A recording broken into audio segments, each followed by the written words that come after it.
tinggal menunggu nanti Makanya, kepala sekolah. iya. Yang Amin, guru amin. penggerak selain kakak, Kak Yoyo juga ya kelihatannya. Iya, dari angkatan pertama itu kayak. Ya, gimana Kak Rohim? Suaranya Kak Rohim.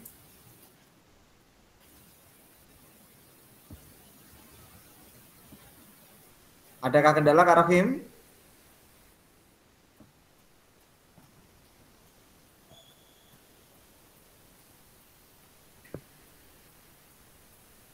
Bisa kirim link. Oke, linknya saya kirimkan Kak Rohim.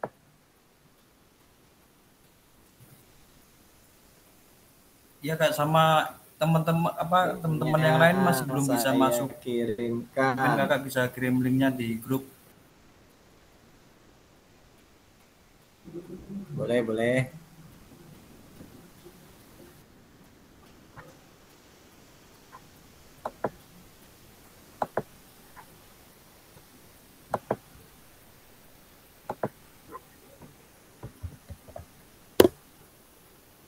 Sudah saya kirim di grup, Kak.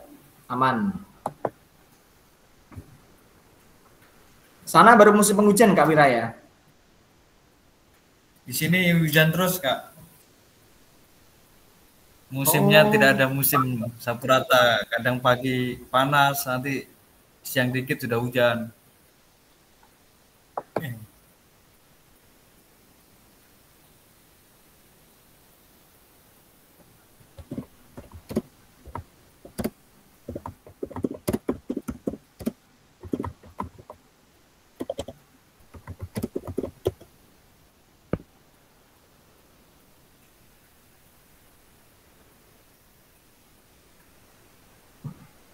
Kak Bambang itu foto zaman kapan itu?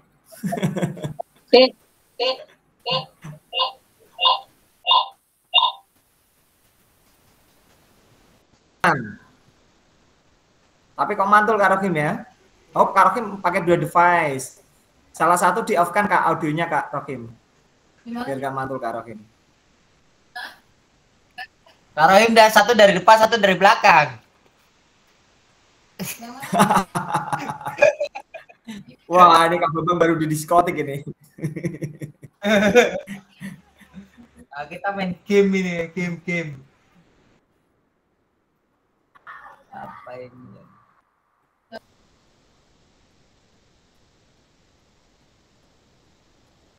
Yang bisa dihubungi lagi Kak Bambang yang belum bergabung, ini cewek-ceweknya belum hadir ini Kak Bambang. Nah, ceweknya baru siap, 1, 2.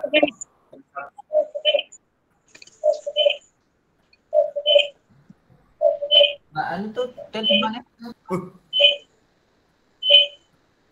Baru bisa punya aku.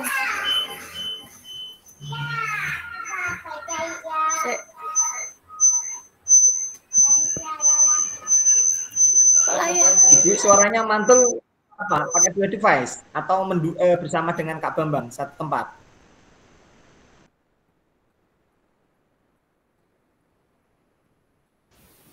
Masih mute Kak Dwi. Mereka lagi main borongan itu, Kak. Satu ruangan itu berempat. Oh gitu ya. Berarti daring versi luring gitu ya. Kita berkolaborasi Kak.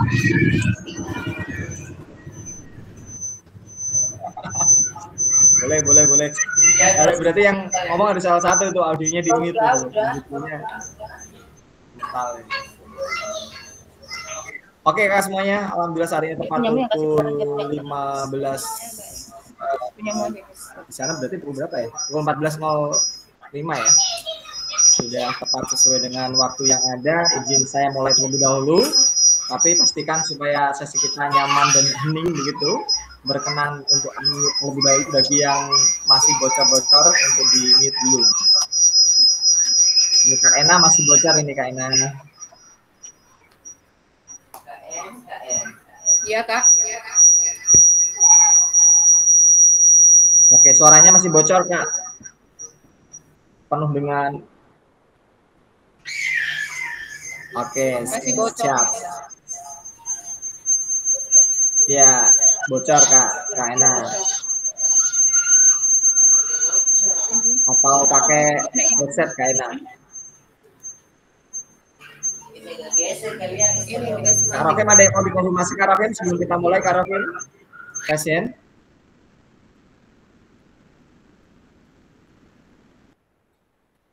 Ada yang mau disampaikan Kak Rokim? Koresen atau lupa menurunkan tangannya Kak Rokim?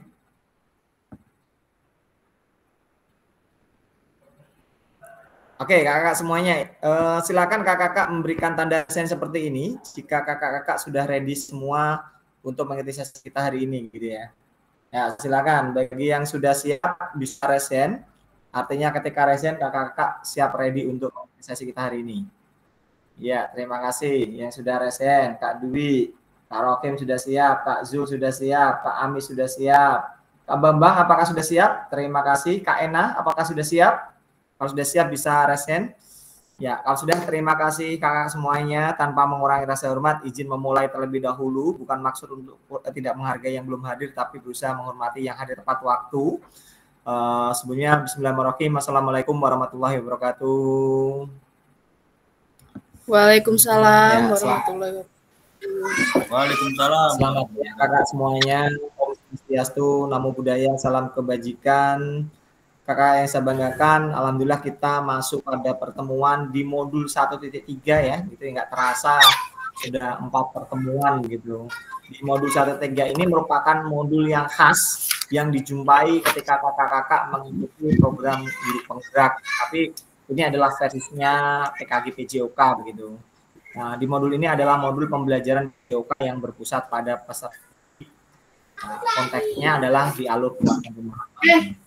Yang saya banggakan seperti biasa, mari kita tenangkan hati kita, pikiran kita, supaya kita fokus belajar gitu ya, untuk rasa syukur. Ini paling pertama teman-teman kita yang di luar belum bisa bergabung, bahkan di daerah Lampung gitu ya, kemarin saya dapat kabar di daerah Sumatera Utara gitu ya, di grup teman-teman Fasil, di sana terjadi pemadaman secara massal sehingga mereka cukup membutuhkan suatu effort untuk ikut kegiatan seperti ini.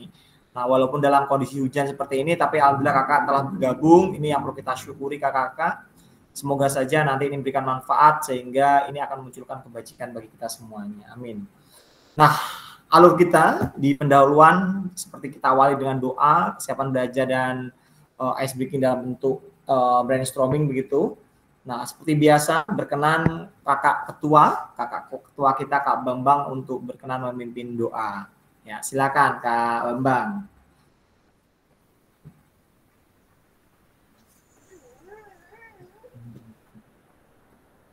Oke, baik, mari teman-teman sekalian. Sebelum kita memulai kegiatan hari ini, semoga hari ini semuanya sehat, bisa berfokus pada kegiatan sehingga kegiatan bisa berakhir atau selesai dengan manfaat yang sangat luar biasa. Sebelum itu mari kita berdoa sesuai keyakinan kita masing-masing. Untuk seluruhnya berdoa disilahkan.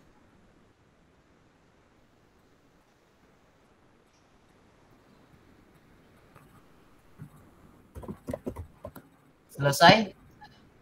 Baik, waktu saya kembalikan ke Kakak Fasil. Oke, terima kasih Kak Bambang. Semoga dengan doa ini di sesi kita diberikan kelancaran, yang di sana kondisi sinyalnya kurang baik tetap bergabung dengan baik. Kemudian dalam kondisi sehat-sehat semuanya, kakak-kakak pada utama keberkahan pada kita. Nah, sebelum saya lanjut, mungkin Kak Dwi sama Kak Ena bisa menurunkan tangannya, capek diangkat dari tadi gitu ya, lupa. Nah, kakak yang saya banggakan, nah ini adalah syarat wajib gitu ya. Kalau saya bilang ini adalah breakfast kita untuk cek-cek kesiapan pada level belajar, di kesiapan belajar kita hari ini. Ini merupakan salah satu khas dalam pembelajaran diferensiasi yang akan kita bahas hari ini, adalah salah satunya adalah kesiapan belajar.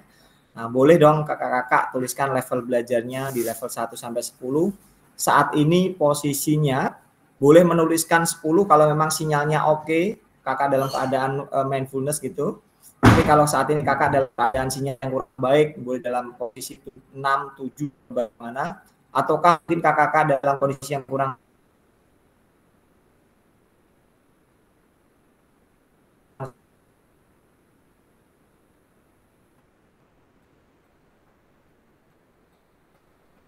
Halo ya, kakak. silakan kakak Kak. menuliskan di forum chatting kesiapan belajarnya.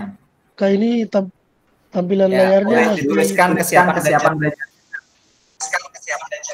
tulisan tulisan ini, layar yang dibagikan ini masih tulisan F, Kak. Belum muncul tampilan di monitor ini.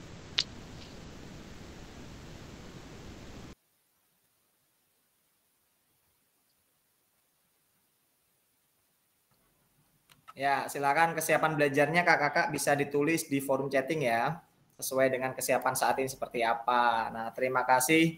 Seperti biasa tidak hanya di Papua, di Jawa Tengah juga sinyalnya kurang bagus, itu hal yang wajar gitu ya. Nah, ini yang sudah menuliskan, Kak Wira posisinya poin 6. Boleh dong Kak Wira berbagi Kak, saat ini posisi seperti apa kok di poin 6 Kak Wira? Ya, halo Kak Wira, boleh open mic Kak? Posisinya seperti apa Kak di poin 6 Kak? Jaringannya putus-putus di sini, Kak. Kakak bicara putus-putus di sini, nggak kedengaran penuh.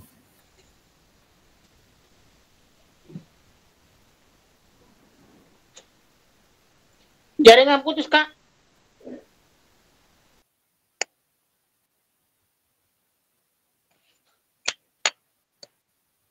Ya, gimana Kak Wira? Suaranya Poin 6 semua, seperti Kak. apa? Mau diulang Kak? Jaringan di sini putus-putus, Kak.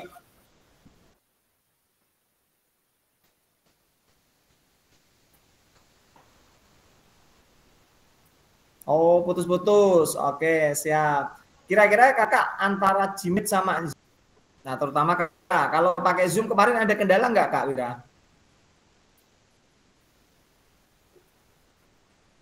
Kalau pakai Zoom kemarin alhamdulillah aman-aman, Kak. Setelah pakai Google Jimit Meet ini terkendala. langsung sampai laptopnya Oke, juga error. mungkin Iya.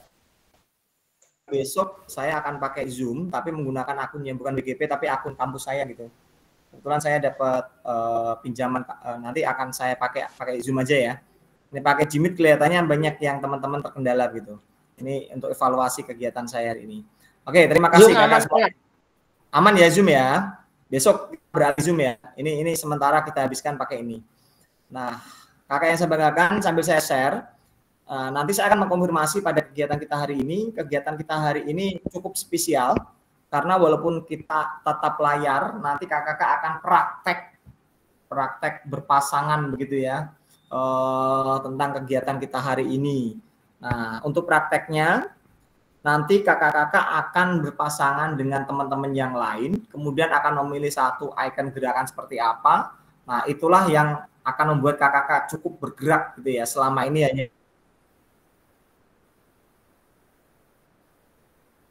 di depan, tidak ada aktivitas. Nah, nanti kita akan praktekkan itu di dalam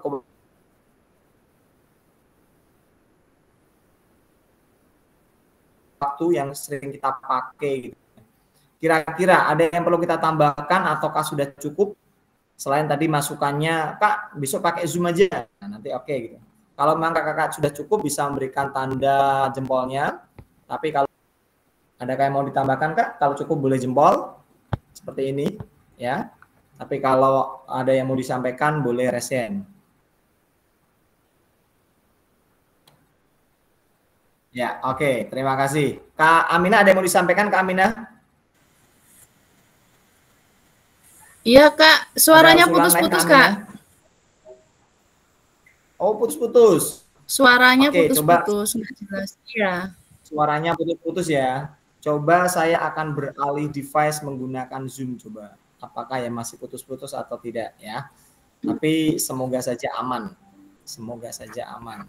Coba kita pakai link Zoom, saya bagikan di grup. Nanti kakak bermanuver di Zoom ya. Nah, sebentar, saya carikan link. Nah, tapi sambil menunggu kakak-kakak semuanya, saya akan menjelaskan sesi selanjutnya. Target kita nanti kakak-kakak akan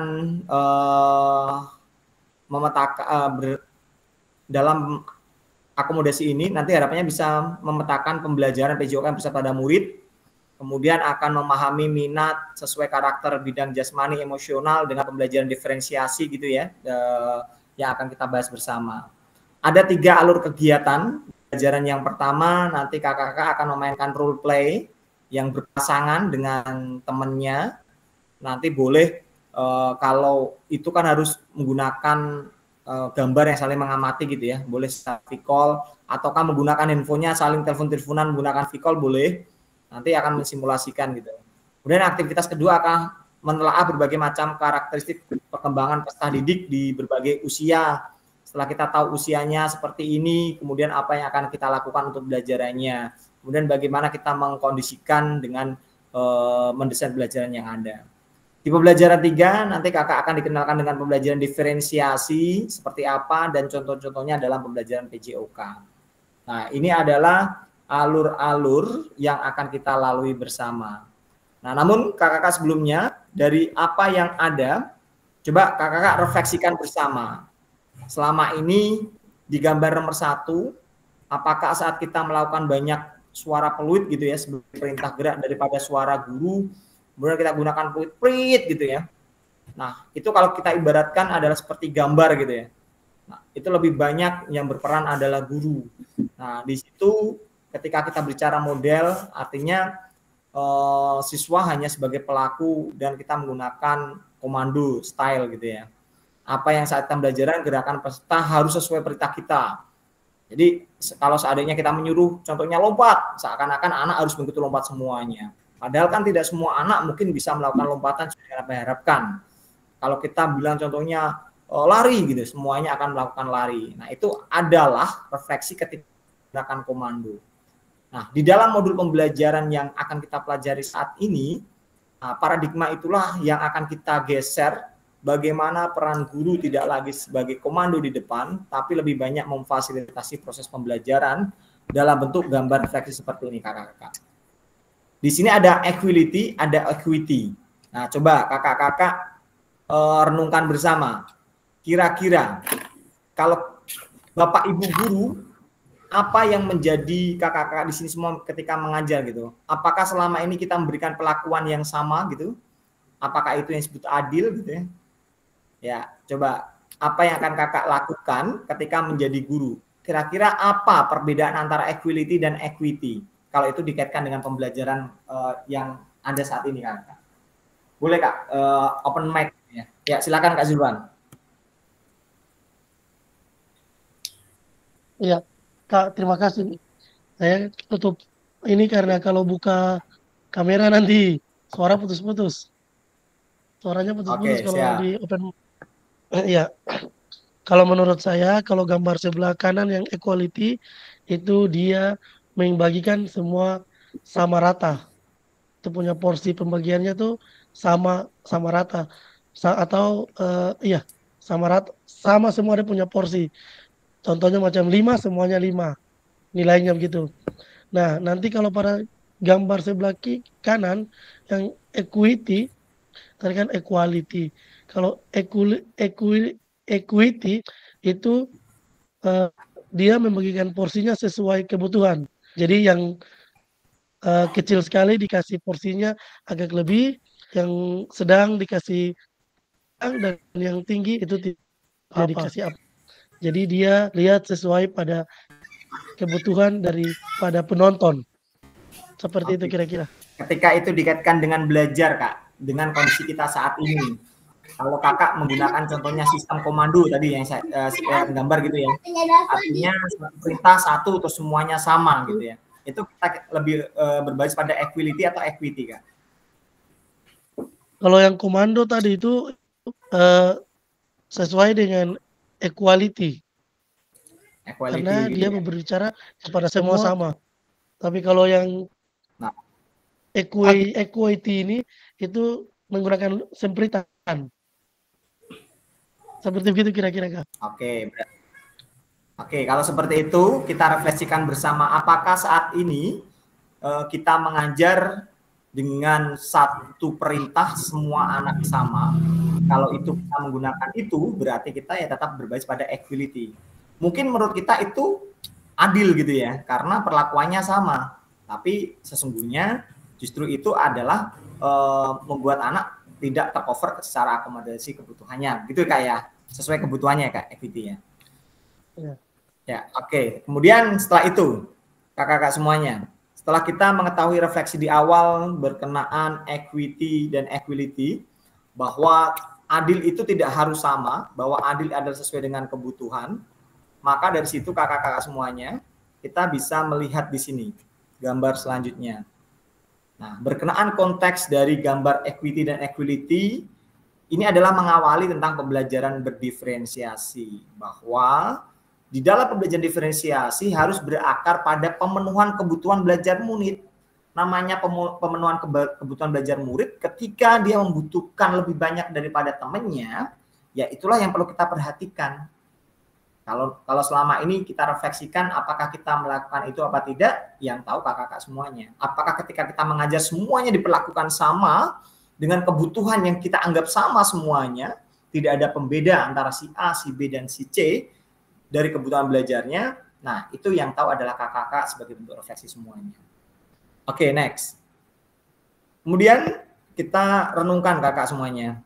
Kita mendengarkan apa kata Cassandra yang ada di sini. Nah, apa kata Cassandra di sini? Kakak-kakak bisa melihat interpreter tulisan yang ada di bawahnya ya. Jadi berkenaan bahasa Indonesianya. Apa kata Cassandra? Oke, silakan. Selamat menikmati. Saya sharekan terlebih dahulu videonya seperti apa kakak-kakak. Menurut Cassandra.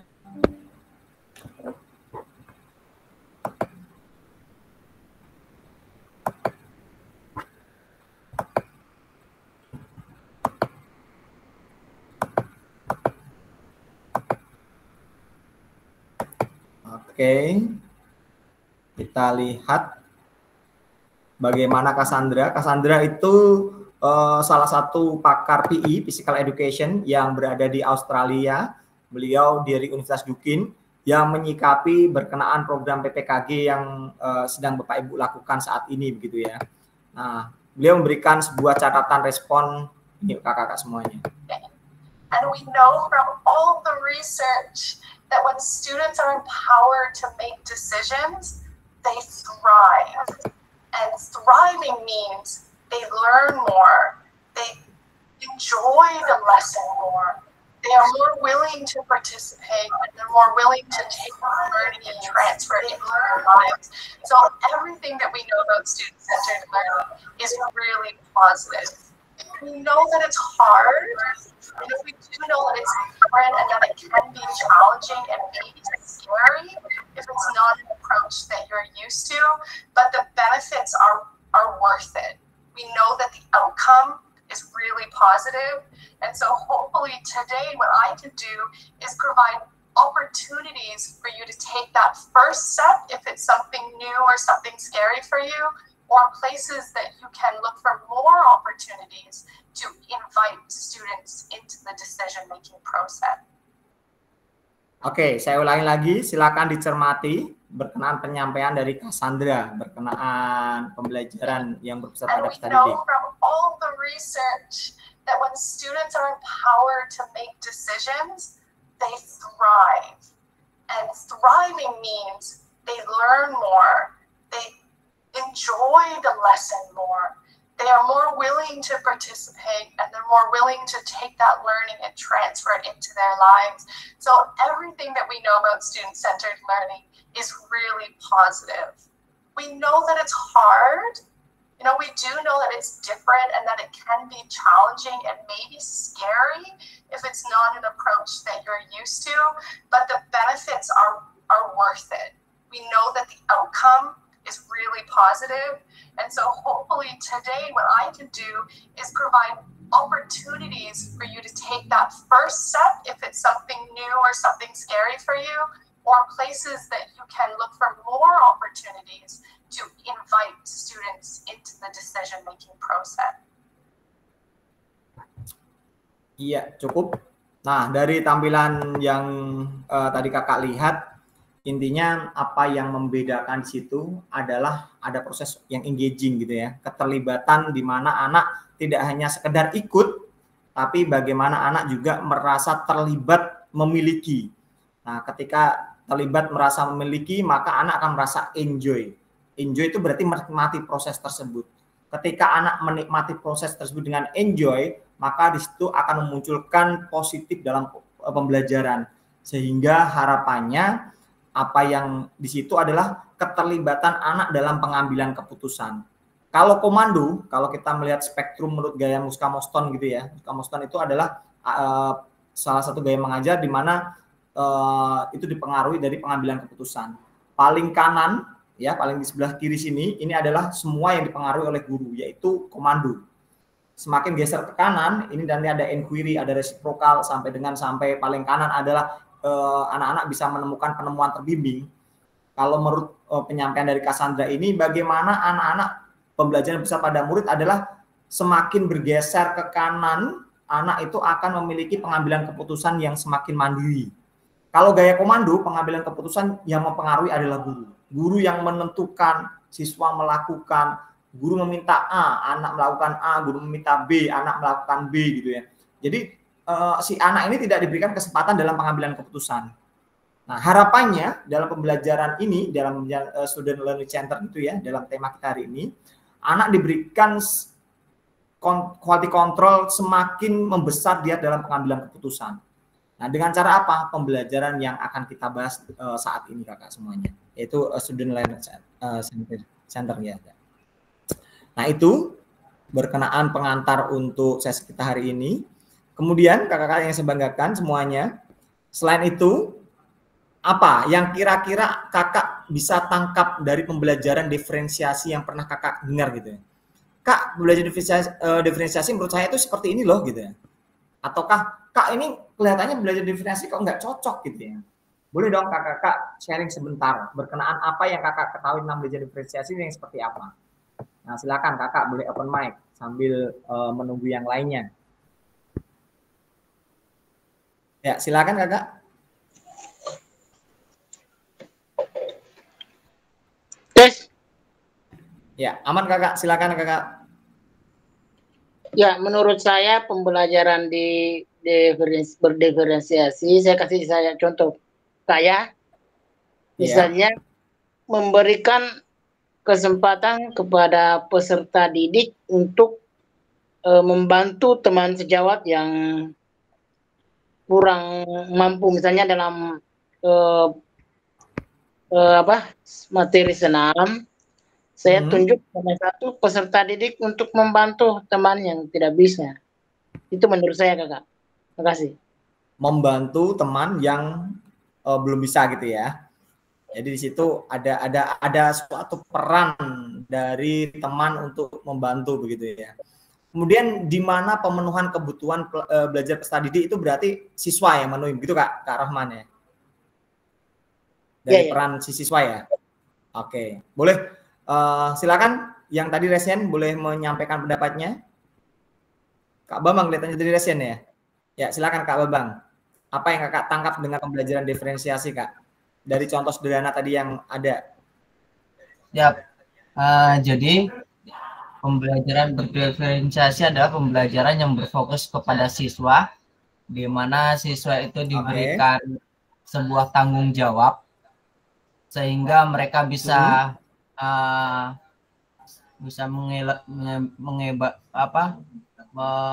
mengelaborasikan diri mereka sebagai aktor, sehingga mereka bisa melakukan atau mencari sesuatu pembelajaran yang menurut mereka itu sesuai dengan apa yang mereka inginkan, seperti itu. Oke, berarti ada suatu apa yang inginkan. Ketika inginkan berarti di situ butuh didengar. Di situ berarti adanya voice gitu ya. Ya. Adanya suatu voice.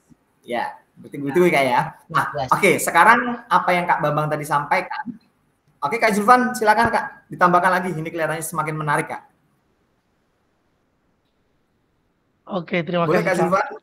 Mungkin saya melengkapi sedikit dari Kak Bambang dengan Kak Rahim punya ya. Jadi pengetahuan saya tentang diferensiasi sebelum saya membaca modul, tapi ketika saya membaca modul ini ternyata yang ini lebih lengkap diferensiasinya daripada yang saya belajar di guru penggerak. Nah, kalau yang tadi Kak Rahim dengan Kak Bambang bicara itu tentang diferensiasi produk. di mana siswa lain yang berkemampuan lebih baik itu membantu dengan siswa yang lain, siswa yang kurang mampu. Itu di dalam proses belajar mengajar, itu yang disebut dengan diferensiasi produk. Nah, kalau menurut saya, diferensiasi itu ada terbagi menjadi 3. Yang pertama itu konten, yaitu di mana guru menyiapkan bahan-bahan ajarnya sesuai kebutuhan peserta didik. Nanti kemudian produk yang tadi seperti Kak Bambang dan Kak Rahim katakan. Nah, yang proses. Kalau yang tadi itu proses. Nanti yang tadi Kak Rahim dan Kak Bambang bilang itu proses. Jadi kegiatannya. Nanti produk itu adalah hasil dari diferensiasi proses. Produk itu adalah hasil dari pencapaian yang telah proses lakukan. Jadi produk adalah pencapaian dari hasil diferensiasi proses yang telah dijalankan. Nah, setelah saya membaca, ternyata masih banyak lagi, Kak. Wah, ternyata diferensiasi ini banyak. Ada interstak, ada pokoknya macam-macam di bawah. Jadi saya lebih tertantang di sini. Ternyata yang setelah saya secara umum 3, ternyata di PJOK nih lebih terperinci. Itu kira-kira menurut saya. Oke, siap. Terima kasih. Ini belum saya simpulkan supaya ini menjadi suatu ide liar. Ketika kakak-kakak menjadi sebuah ide liar, maka di situ akan ada penasaran. Ketika ada penasaran, disitulah proses belajar gitu ya. Kalau langsung saya simpulkan, nanti kakak tidak belajar. Nah, supaya ide liar ini menjadi suatu hal yang konstruktif, itu bentuk suatu pemahaman yang utuh, mari kita praktekkan. Nah, cara mempraktekkannya kan begini kakak semuanya. Kakak-kakak akan mempraktekkan belajar diferensiasi, tapi langsung kita praktekkan saat ini ketika daring. Harus melalui aktivitas simulasi gitu ya. Aktivitas simulasi. Namanya permainannya adalah mari melakukan aktivitas role play. Nah, role play itu seperti apa kakak semuanya? Nah, role play-nya seperti ini. Nanti kakak-kakak di sini harapannya memahami gerak fundamental ya. Gerak fundamental itu terdiri dari 3 ya, lokomotor, non-lokomotor maupun manipulatif gitu ya. Ini saya yakin kakak-kakak sudah tahu kalau masalah ini. Kalau namanya lokomotor, non-lokomotor itu berarti gerakan di tempat. Saya jalan di tempat, kemudian saya mengangkat tangan, itu non-lokomotor. Karena tanpa berpindah tempat gitu ya. Tapi ketika kita bergerak ke kanan dan ke kiri, itu namanya gerak lokomotor. Nah, kemudian ketika saya bergerak ke kanan ke kiri sambil membawa handphone contohnya seperti ini, itu namanya manipulatif. Nah, kita akan mempraktekkan itu. Nah, caranya bagaimana? Nanti kakak-kakak silakan memilih salah satu aktivitas yang akan saya tampilkan, yang memang kakak-kakak itu sukai. Oh, contohnya ini ada, saya pengen mengambil gerakan lokomotor ini gitu ya. Atau manipulatif ini gitu ya. Nanti ada contohnya gitu ya. Setelah nanti kakak pilih, langkah yang selanjutnya adalah silakan kakak pilih pasangan sendiri-sendiri. Saya berikan waktu kurang lebih 10 menit dari sekarang, 5 menit nanti bergantian.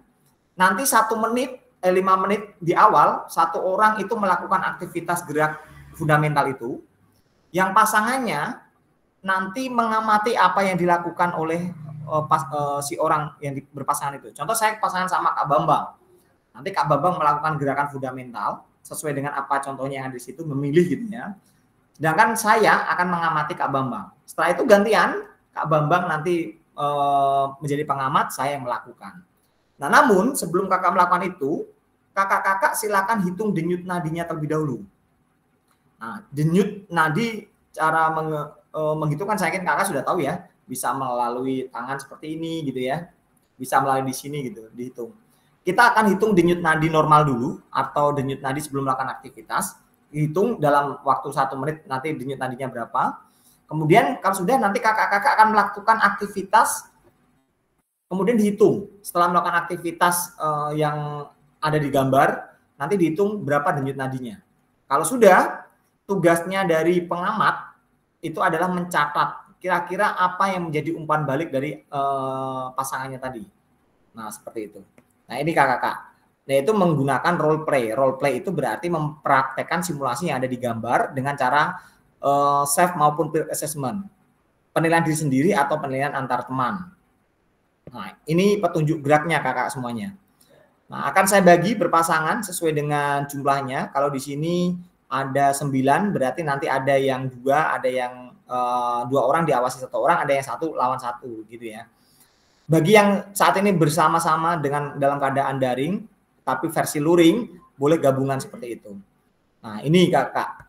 Nah, setelah itu nanti kakak-kakak akan saya bagikan link spreadsheet-nya. Saya bagikan sekarang di forum chatting ya, link spreadsheet-nya ini.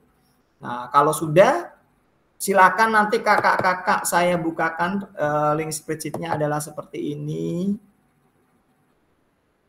Iya, sebentar.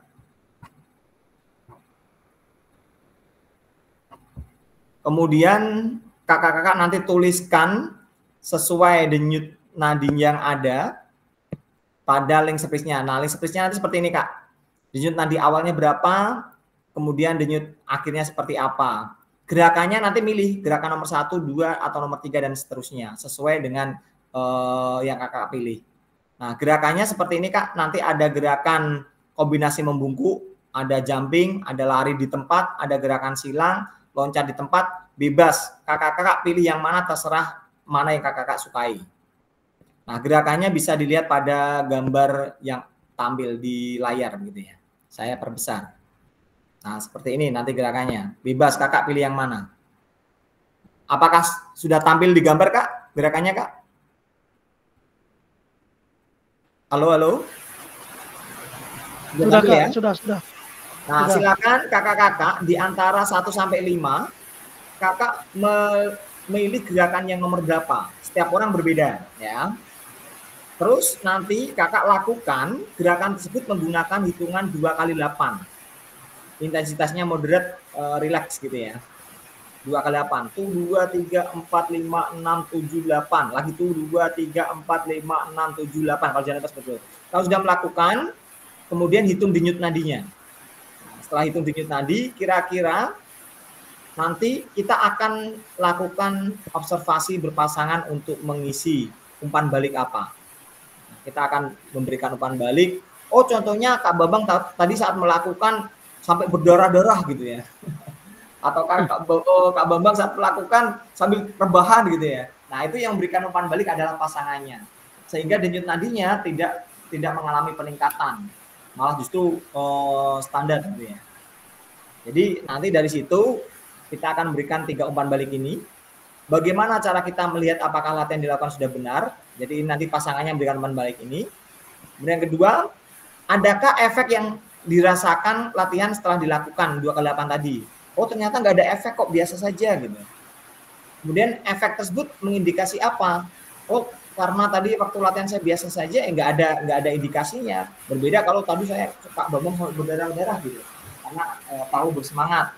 Nah, sehingga indikasinya denyut nadinya melebihi atau sampai dengan optimal gitu, sama seperti itu.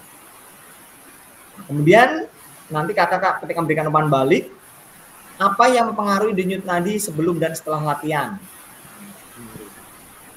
Oke, kalau sudah berarti itu adalah salah satu praktek simulasi pembelajaran diferensiasi menggunakan diferensiasi konten. Kontennya beragam ya, karena ada beberapa pilihan gerakan sesuai dengan yang diminati. Oke, kalau sudah silakan kakak-kakak lihat dari gambar yang ada ini. Saya berikan kesempatan 1 menit. Kira-kira kakak memilih gambar yang mana yang akan dipraktekkan. Kalau sudah, kakak-kakak bisa memilih pasangannya sendiri atau saya menentukan, terserah kakak-kakak saat ini. Mau disepakati bersama kakak-kakak, mau memilih sendiri atau dipilihkan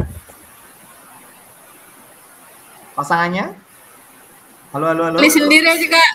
Pilih sendiri, Kak. Pilih sendiri, Kak. Oke, terima kasih. Kalau pilih sendiri, kira-kira 1. Kak Dwi mau pasangan sama siapa, Kak Dwi? Kak Ena. Kak Ena. Oke, Kak Ardia mau pasangan sama siapa, Kak Ardia? Kak Bambang. Kak Bambang. Kak Bambang. Sama Kak Bambang, oke. Kak Aminah mau pasangan sama siapa, Kak Aminah? Kak Aminah mau pasangan sama siapa, Kak Aminah? Sama Pak Wira. Halo, Kak. Di sini Sama Kak hujan Zulfa. deras, Kak. Nggak terlalu Oke, deras. siap, enggak apa-apa. Kak Aminah sama Kak Zulfa ya. Ya. Kak Zulfa berarti sudah punya pasangan. Kak Bambang mau pasangan, tadi sudah Kak Bambang ya? Kak Rocky mau pasangan sama siapa? Siapa yang belum, Kak? Siapa belum? Kak yang belum, Kak itu Kak. Kak siapa?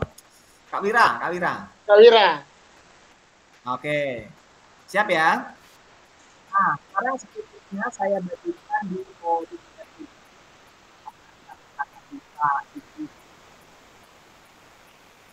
tampilannya.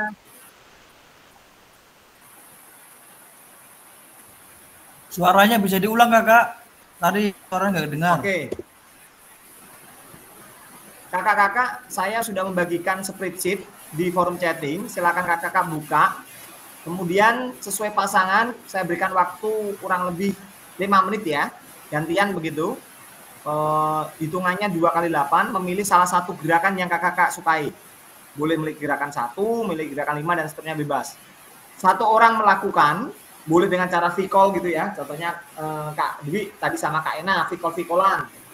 Nanti, ataukah mungkin itu di depannya gitu ya, langsung praktek gitu ya. Nah, terus apa yang dilakukan dengan itu? Yang dilakukan adalah melihat pada spreadsheet ini Kak. Saya share screen dulu spreadsheetnya.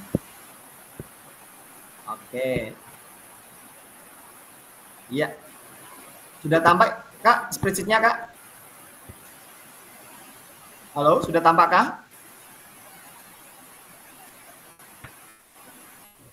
Kalau sudah, nanti contoh Kak Wira. Kak Wira memilih gerakan nomor 1. Ataukah Kak Wira memilih gerakan nomor 2. Terserah. Terus denyut awalnya sebelum melakukan dihitung dulu. Selama 1 menit. Ataukah selama 30 detik. 30 detik aja ya. Nanti hasilnya dikalikan 2 gitu ya. Terserah. 30 detik, oh ternyata denyutnya dia sekian. Terus ditulis di sini 10 contohnya.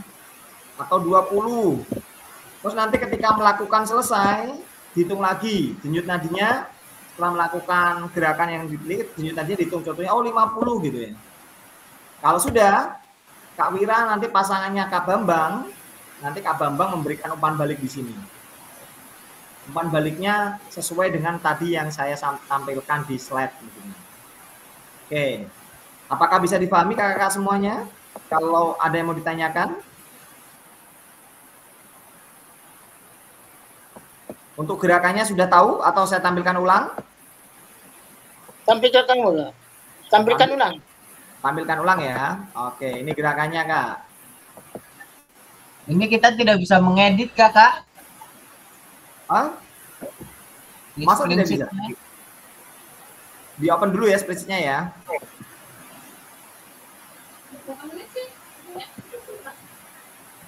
Masih jadi pelihat. Oke, saya settingnya saya rubah dulu Kak. Settingnya saya rubah menjadi editor. Oke, sudah Kak, aman Kak? Oke, siap. Ya, silakan. Dihitung denyut nadi normalnya dulu sebelum latihan 30 detik. Berapa? Cara menghitung. 30 Lihat detik. jam dulu. Kita buka ini stopwatch dulu Kak. Oh, pakai stopwatch. Ya, terserah. Berpasangan sendiri-sendiri ya. Boleh saling V-call ya, pakai V-call boleh. Kalau seandainya sesama daring, tapi kalau daring rasa luring boleh di tempat. Dihitung denyut nadi normalnya sesuai latihannya. Kemudian dihitung denyut nadi latihannya berapa. Kalau sudah baru diberikan umpan balik dari apa yang dilakukan. Ya, silakan milih gerakannya salah satu dulu.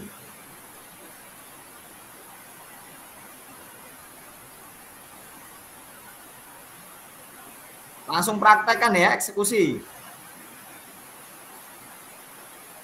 Ya, Kak Aminah intinya begini Kak Aminah.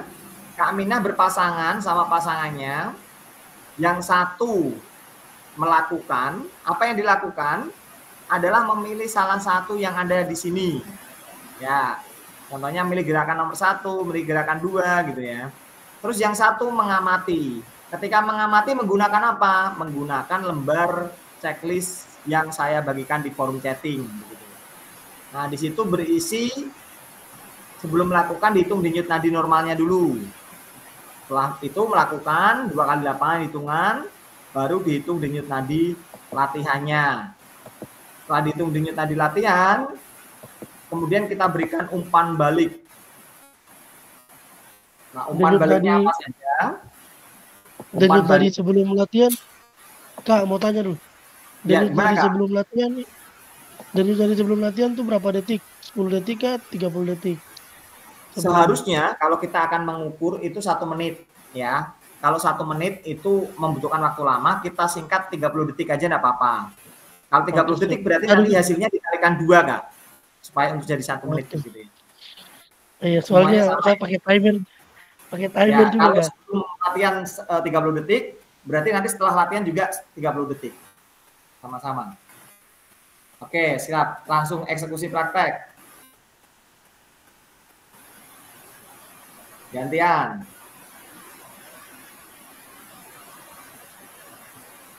Dihitung denyut nadi normalnya dulu sebelum latihan.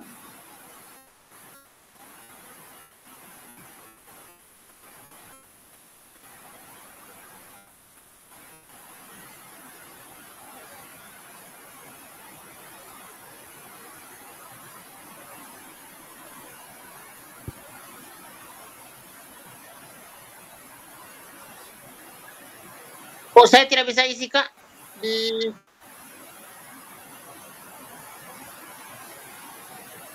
tidak bisa edit?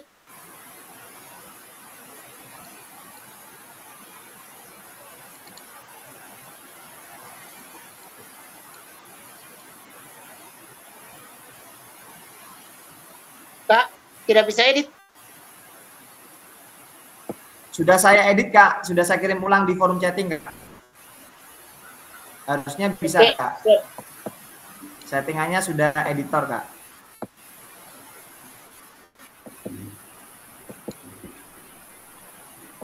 Tiga 30 detik lah ya.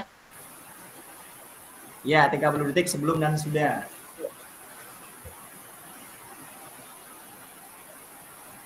Ambil gerakan berapa menit Kak? Tidak berapa menit Kak, 2 kali 8 ya Kak? Oh iya. Hitungannya 2 kali 8. Oke. Siap.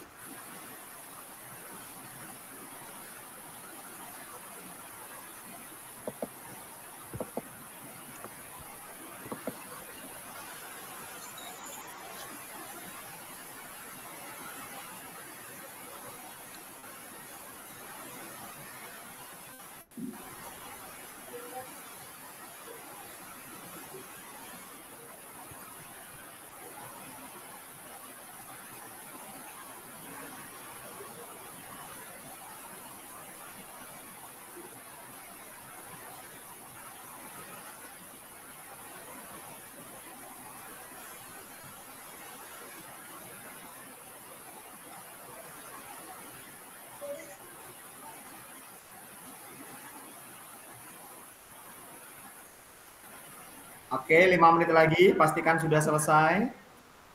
Tidak usah lama-lama, nanti Umpan baliknya umpan baliknya saya yang tulis di Kak Amina atau Kak Amina yang tulis di atau Kak Amina yang tulis sendiri. Adalah yang mengamati ya.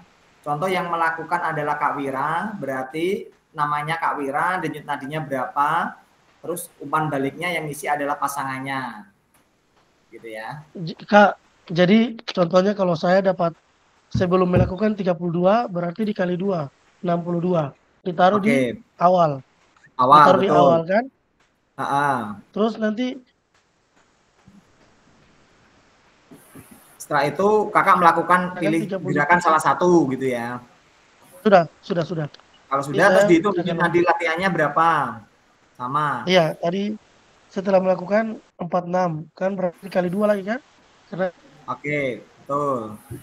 Setelah itu yang memberikan umpan balik adalah pasangannya Kak Zulfa. Dituliskan ketika melakukan Kak Zulfa seperti apa gerakannya. Apakah serius ataukah asal-asalan ataukah bagaimana? Nah, itu tergantung pengamatan pasangannya begitu.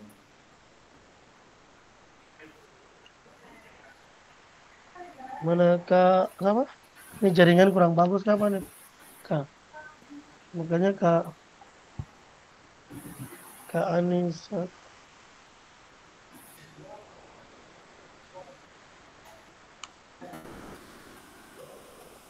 Oke, saya matikan supaya tidak ada kendala. Sudah lakukan Kak, sudah. Oke, kalau sudah ngisi spreadsheet-nya Kak. Sudah. Tadi saya pasangan Kak Anissa ya? Kak Anissa. Ini yang sudah ngisi, Kak Wira sudah ngisi, Kak Abdurrahim sudah, Kak Zulfa sudah. Ya, yang lainnya silakan. Yang ibu-ibu belum ngisi nih ibu-ibu. Mana yang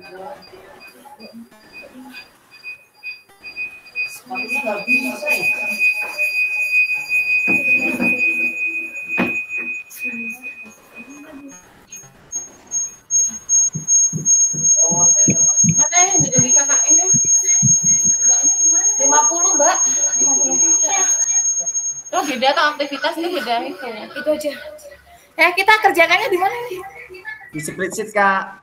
Di link di forum chatting ada, Kak. Iya. Oke. Ini Mbak. Ini. Mana Mbak Ina? Mbak Ina tadi gerakan keberapa ya? Aku gerakan 4. yang kedua. 2 ya? Gerakan 2. 2 betul. Yang Ya, itu klik itu. Nah. Ini sudah kan? Loh, kok aku ngisi punyamu? Iya, aku ngisi punya Dwi. Mana lo deh? Ini loh, Mbak. Ini. Iya, klik. Nah, tuh. Kamu isi punya aku bawah. Aduh, ya Allah, Ustaz. Gos-gosan ya? Aduh, kegrosan, Pak. Nggak perlu Lupa, pakai ya, Mbak. namanya Allah. video. Denyut akhir 58. Ya Allah, Nah, ini bulan depan baliknya kakak diisi di spreadsheet. Bagaimana cara melihat latihan yang dilakukan yang benar. 58 tuh. Efek yang dirasakan latihan telah dilakukan. Ini Apakah sudah aku isi, berdarah-darah? Bagaimana? Dwi punya lo belum. Efek indikasi itu seperti apa kira-kira? Terus menurut kakak semuanya yang mengaruhi denyut nadi setelah dan sebelum itu apa? Kenapa berubah gitu ya? Karena awal tadi mana mic-nya ini? Kembali ke ini loh. Kembali ke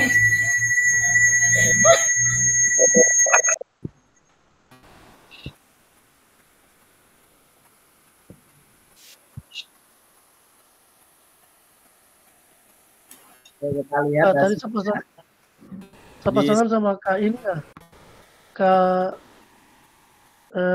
Dwi atau Kak Siti?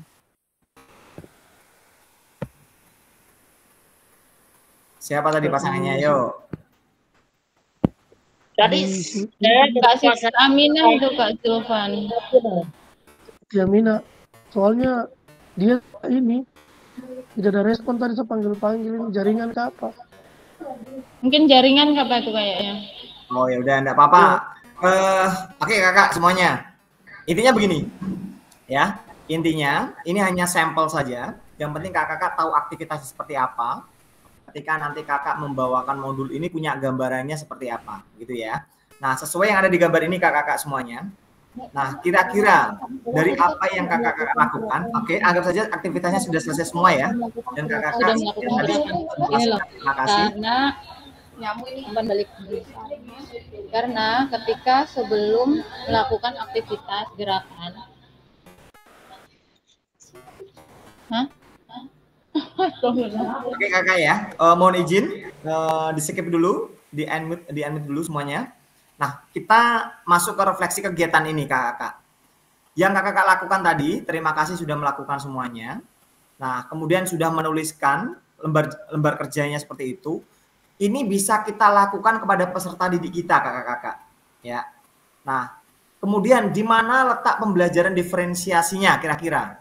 Dari kegiatan yang kita lakukan ini, boleh dong open mic. Di mana letak pembelajaran diferensiasinya? Boleh kak, di open mic siapa yang mau menyampaikan pendapat? Di mana letak pembelajaran diferensiasi? Ada yang mau berpendapat? Halo, adakah yang mau berpendapat? Di manakah letak pembelajaran diferensiasinya? Halo. Ya, silakan Kak Babang. Ini Kak Babang yang menyampaikan pendapat yang resen. Ya, silakan Kak Babang. Tadi resen Kak Babang. Karofim dulu. Oke, baik. Di sini yang ditanyakan di mana letak pembelajaran berdiferensiasinya ya Kak ya? Iya, betul.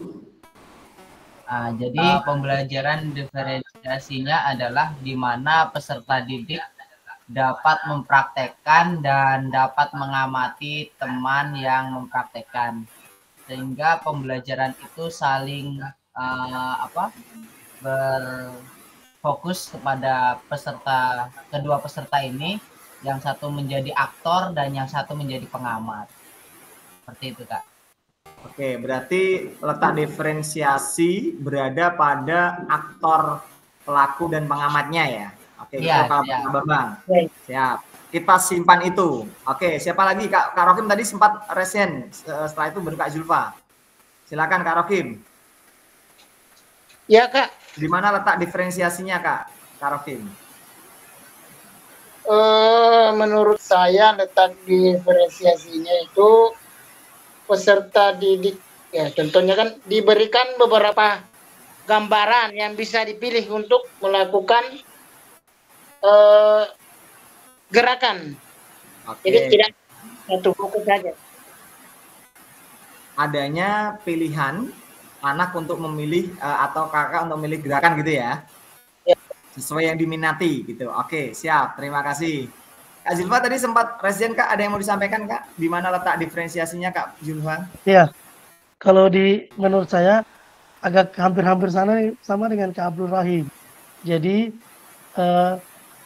peserta didik diferensiasinya mereka disuruh memilih sendiri gerakan mana yang mereka minati, terus mereka saling mengamati dan menilai, tapi tujuannya tetap sama. Tujuan atau hasilnya tetap sama, yaitu mengukur denyut nadi sebelum melakukan dan sesudah melakukan. Seperti itu kira-kira Pak. Saya lanjutkan kira-kira. Kalau seperti ini, posisi guru berperan sistemnya adalah sebagai apa Kak? Kalau ini guru perannya. Apakah guru sebagai trend centernya, teacher center atau student center kira-kira aktivitasnya? Kak Zulfan atau kakak yang lain boleh berpendapat. Pengambilan keputusan, yang mengambil keputusan oleh siswa atau oleh guru kira-kira? Student center. Oleh siswa. Di mana pengambilan keputusan siswanya Kak Zulfa? Atau Kak Ena? Karena siswa yang mengamati dan menilai hasil dari temannya. Oke, siswa mengamati dan menilai. Kalau menurut Kak Ena, di mana letak pengambilan keputusannya Kak Ena?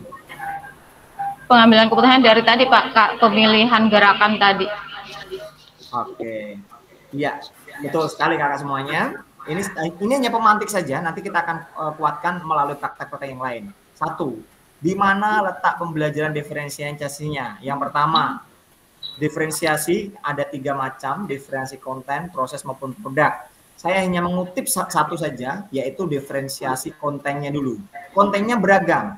Apa yang kontennya beragam? 1. Materinya ada beberapa pilihan gerakan. Ada yang memilih gerakan 1, 2, 3, 4 sesuai dengan minat. Berarti di situ guru memberikan sebuah choice, pilihan-pilihan. Kemudian voice-nya di mana? Voice itu adalah suara anak. Anak diberikan kebebasan untuk memberikan umpan balik terhadap temannya. Kemudian dari umpan balik itu dia bisa mengambil keputusan. Oh iya, ternyata saya seperti ini, maka saya harus seperti ini. Itu ada pengambilan keputusan yang pertama. Pengambilan keputusan yang paling utama adalah ketika anak memilih, oh ya saya memilih ini loh satu yang bisa sukai, berarti dia mengambil keputusan. Nah dari situlah terjadi sebuah pergeseran paradigma pemikiran bahwa guru di sini berperan sebagai fasilitator. Sedangkan siswa diberikan suatu choice, suatu pilihan. Kalau dulu kan silakan anak kita praktekkan dulu gerakan yang pertama, semuanya praktekkan gerakan pertama. Silakan anak kita lakukan gerakan yang kedua, kemudian yang keempat, yang kelima, dan seterusnya. Kalau itu, pengambilan keputusan adalah oleh guru. Tapi yang ketika kakak lakukan tadi, pengambilan keputusan adalah dari siswa. Nah, harapannya, di pembelajaran diferensiasi ini berbasis pada anak bisa mengambil pilihan, anak bisa menyampaikan suaranya, anak bisa mengambil keputusannya sendiri sesuai dengan kebutuhannya dia, bukan dari kebutuhan si guru. Nah, ini adalah pergeseran pertama yang kita lakukan. Kemudian kita kuatkan lagi konsepnya di sini kakak semuanya, ya. Peran dari pendidik kira-kira seperti apa? Kita akan melihat dari tampilan video ini kakak semuanya. Berbagi pengambilan keputusan bersama peserta didik. Ya. Kita akan menampilkan videonya terlebih dahulu sambil kakak istirahat, minum atau ngopi gitu ya. Seperti apakah tampilannya? Ya.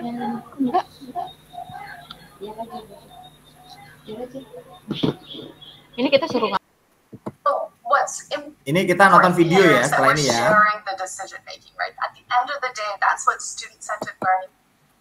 Oke, setelah ini kakak nonton video sambil istirahat minum. Akan saya tampilkan video dari lanjutan pengambilan keputusan. Ya, dari pendapat pakar ahli dari PI. Oke, silakan untuk melihat kakak semuanya ya. Iya, ini videonya. Saya share screen terlebih dahulu. Menurut Cassandra ini. Oke, apakah sudah tampil semua kakak di layar? Tampilan Cassandra? Ya, kalau sudah, selamat menonton atau mengamati video yang ada. What's important here is that we're sharing the decision making, right? At the end of the day, that's what student-centered learning is. We're thinking about the student first. So we're looking at where is their skill level, what are their strengths, what are their areas for improvement, and that comes from a relationship. umpan baliknya apa suruh kasih? Enggak kok. Plan the appropriate movement skill that meets them where they're at so that you can progress their learning. But it also means that we invite them into the decision making. So we share the decision making, and that's the key word that I want to emphasize today. We don't give away the decision making. So it's not that you don't have any control anymore and students have all the control. That's not what we're saying. There's a sharing of that responsibility. And we can share decisions around who, what, where, when, how. Oke, saya putar sekali lagi. Silakan kakak cermati. Important here is that we're sharing the decision making, right? At the end of the day, that's what student-centered learning is. We're thinking about the student first. So we're looking at where is their skill level, what are their strengths, what are their areas for improvement. And that comes from a relationship with your students. So knowing your students helps you to plan the appropriate movement skill that meets them where they're at so that you can progress their learning. But it also means that we invite them into the decision making. So we share the decision making, and that's the key word that I want to emphasize today. We don't give away the decision making. So it's not that you don't have any control anymore and students have all the control. That's not what we're saying. There's a sharing of that responsibility. And we can share decisions around who, what, where, when, how. Oke, cukup. Dari tampilan video tadi kakak, apa yang bisa kakak tangkap dari pembelajaran Student Learning Center gitu ya, atau pembelajaran berpusat pada peserta didik dalam konteks tadi pembelajaran diferensiasi yang kakak praktekkan begitu, di mana hal yang menarik dari tampilan video tadi kakak, khususnya dalam pengambilan keputusan. Coba hal menarik apa yang bisa kakak tangkap dari video tadi kak? Boleh open mic, ataukah mungkin menuliskan di forum chatting. Ya, secara langsung boleh, menuliskan forum chatting boleh. Adakah yang mau berpendapat dari video tadi, kira-kira apa poin penting yang kakak tangkap dari pengambilan keputusan? Ya, silakan open mic atau Kak Ena. Kak Ena, silakan Kak Ena. Oke, baik Kak. Dari video tadi yang bisa saya tangkap Kak, jadi di sini kita memang memberikan kebebasan kepada siswa untuk menentukan pembelajaran yang sesuai mereka minati. Akan tetapi keputusan itu tidak menjadi hal mutlak buat kita menyerahkan segala tanggung jawab buat mereka. Jadi di sini kita masih mempunyai andil atau peran untuk memberikan tanggung jawab kepada mereka. Seperti itu. Oke, berarti pengambilan keputusan tidak serta-merta kita berikan pada anak. Bahwa student center itu bukan serta-merta keputusan kamu loh yang menentukan sendiri, bukan seperti itu. Iya. Tapi ada suatu peran kontrol dari guru dalam pengambilan keputusan gitu ya. Iya. Di situ supaya bahwa anak tidak sebebas-bebasnya.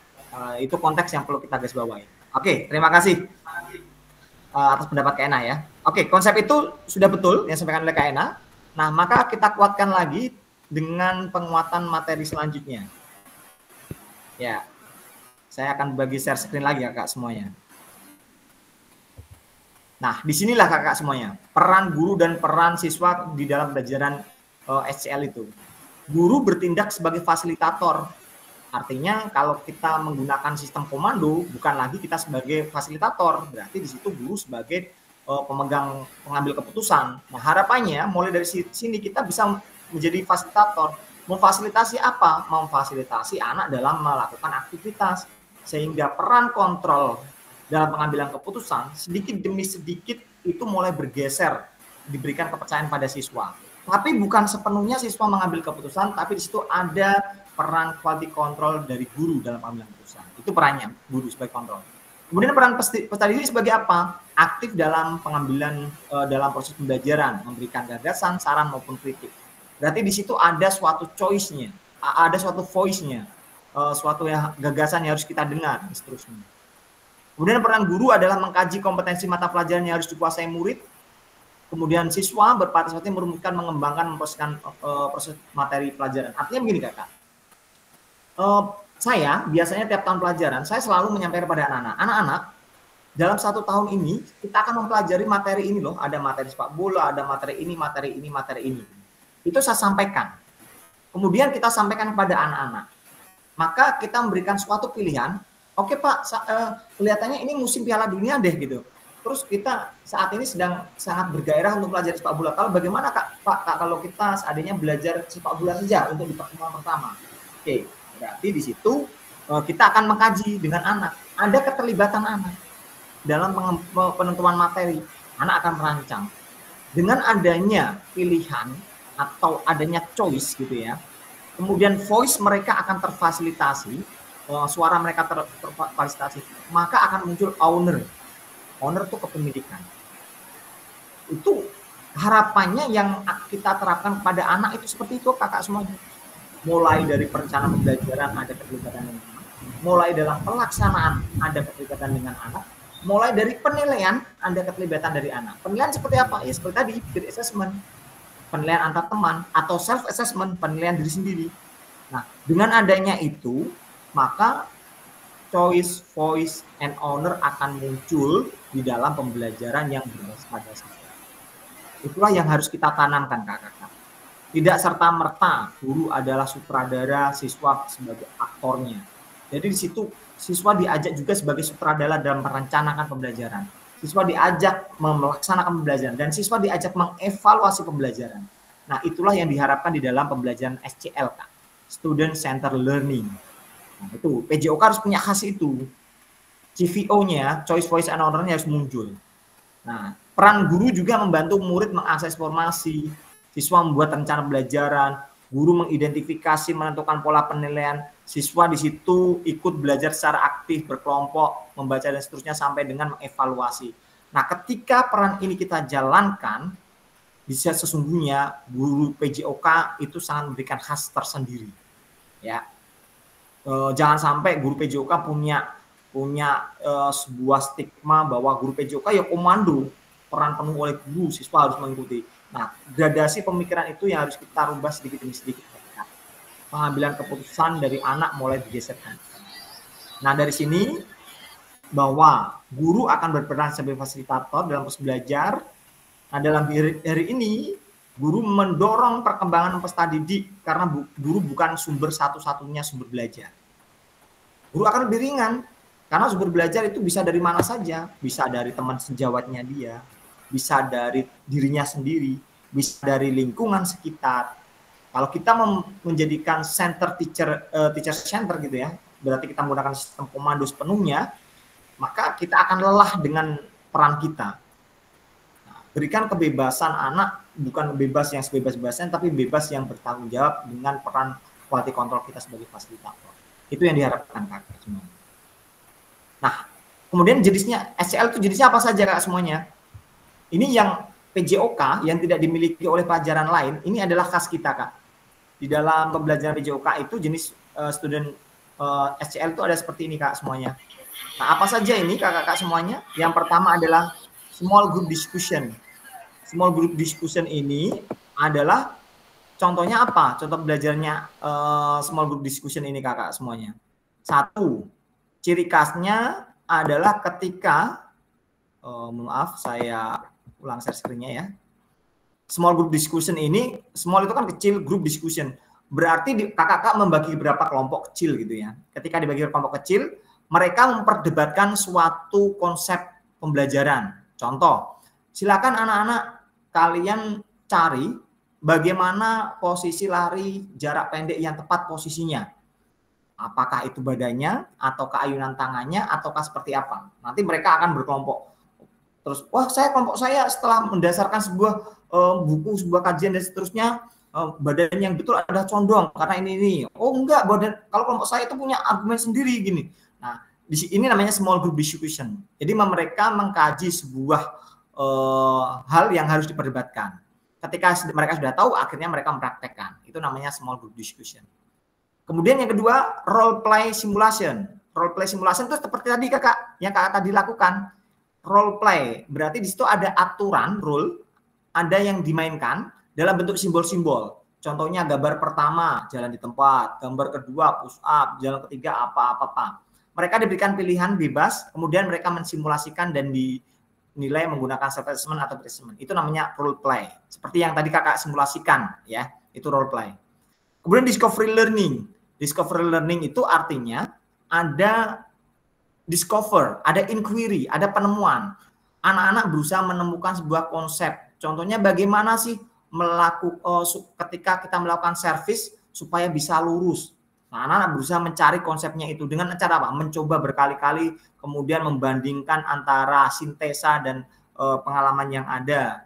Nah, muncullah sebuah teori baru. Oh, ternyata ketika kita harus passing bawah, itu harus posisinya seperti ini loh, gitu. Ayunannya seperti ini loh, posisi tangannya seperti ini loh, gitu. Nah, anak-anak itu menemukan sebuah konsep yang ditemukan. Bisa itu ditemukan secara sendiri atau secara kelompok. Itu namanya discovery learning. Kemudian self-direction learning. Self-direction learning itu contohnya seperti ini, kakak. Kakak mau mengajarkan latihan kebugaran jasmani. Silakan anak-anak hitung denyut nadi normal kalian. Setelah kalian hitung denyut nadi normal kalian, buatlah program bagaimana caranya supaya kalian bisa meningkatkan tingkat kebugaran jasmani kalian sesuai kebutuhan kalian masing-masing. Saya akan membuat program. Oh ya, saya kebutuhannya kan saya sedang obesitas, maka saya akan membuat program latihan untuk mengecilkan perut saya. Nah, itu berarti si A. Kemudian si B, oh saya kan saat ini pengen biar kelihatan body spec gitu ya. Berarti saya akan latihan kekuatan. Nah, dan seterusnya. Setiap anak membuat program sendiri, kemudian dihitung sendiri, dievaluasi, guru sebagai quality control dari kualitas yang dilakukan. Nah, itu namanya self-direction learning. Self itu kan diri sendiri, direction kan lakukan cara langsung gitu ya. Jadi anak membuat program sendiri, dilaksanakan sendiri, dievaluasi sendiri. Itulah self-direction learning. Kemudian cooperative learning. Cooperative learning itu hampir sama dengan small group discussion, tapi di cooperative learning ini mereka berusaha, ciri khasnya sama-sama kelompok gitu ya, sama-sama membuat sebuah pendapat-pendapat yang jawaban-jawaban yang beragam. Jadi semakin banyak jawaban yang diperoleh, berarti itu kok cooperative learning-nya semakin bagus gitu ya. Kalau contextual learning itu artinya kontekstual. Pembelajarannya dikaitkan dengan kehidupan nyata. Contohnya kita mau mengajarkan lompat jauh. Kemudian pada anak-anak kita akan belajar lompat jauh. Kebetulan daerah kita adalah daerah dekat sungai. Jadi ketika kalian bisa lompat jauh, sejauh-jauhnya, itu potensinya kalian ketika mau berangkat sekolah gitu ya, kan harus melewati sungai. Nah, itu berarti ketika kamu bisa lompat jauh, berarti kamu tidak akan cemplung ke sungai gitu. Nah, jadi materi yang kita lakukan itu kita kaitkan. Oke, kita akan latihan tolak peluru gitu ya. Karena di daerah sana itu banyak pohon-pohon yang harus kita lempari supaya buahnya jatuh gitu ya, kita praktekkan. Nah, Jadi semua materi yang kita kaitkan itu kita kaitkan dengan kehidupan nyata. Itu namanya contextual learning, kakak-kakak. Problem based learning, contohnya kalau kita mau ngajar senam lantai, diawali dari sebuah masalah yang kita munculkan. Contohnya seperti ini. Coba anak-anak, apa sih yang menyebabkan roll depan itu kalian miring? Anak-anak akan berdiskusi sendiri, membuat kelompok. Oh, coba kita praktekkan. Oh iya, Kak, yang membuat miring itu karena salah satu tangan saya tekuk. Kalau saya tekuk kanan berarti saya miring kanan. Kalau saya tekuk kiri berarti tekuk kiri. Oh, berarti jawaban itu yang menemukan anak. Oke, kalau kamu sudah tahu bahwa lompat roll depan itu yang menyebabkan miring adalah seperti itu, silahkan kalian lakukan gerakan dengan baik dan benar, jangan sampai miring. Itu namanya problem based learning. Artinya pembelajaran itu diawali di sebuah masalah yang dipecahkan oleh anak. Ya. Kemudian collaborative learning, ini hampir sama dengan cooperative learning. Yang membedakan adalah adanya suatu kolaborasi yang berkelanjutan. Kemudian adanya suatu perdebatan sebuah konsep di mana itu akan menimbulkan teori-teori baru, konsep pembelajaran baru gitu ya. Sedangkan project based learning itu berbeda sama penugasan. Ini yang sering salah pemahaman bahwa project itu contohnya gini. Ini bukan project ya kalau ini ya. Oke anak-anak, kita akan belajar senam lantai, senam irama. Silakan kalian membuat rangkaian senam irama secara kelompok. Kalau sudah selesai, silakan tampilkan presentasi. Itu bukan project, itu penugasan atau unjuk kerja. Yang dikatakan project itu ada 3 karakter, kakak-kakak. 1, adanya perencanaan. 2, adanya pelaksanaan. 3, adanya evaluasi.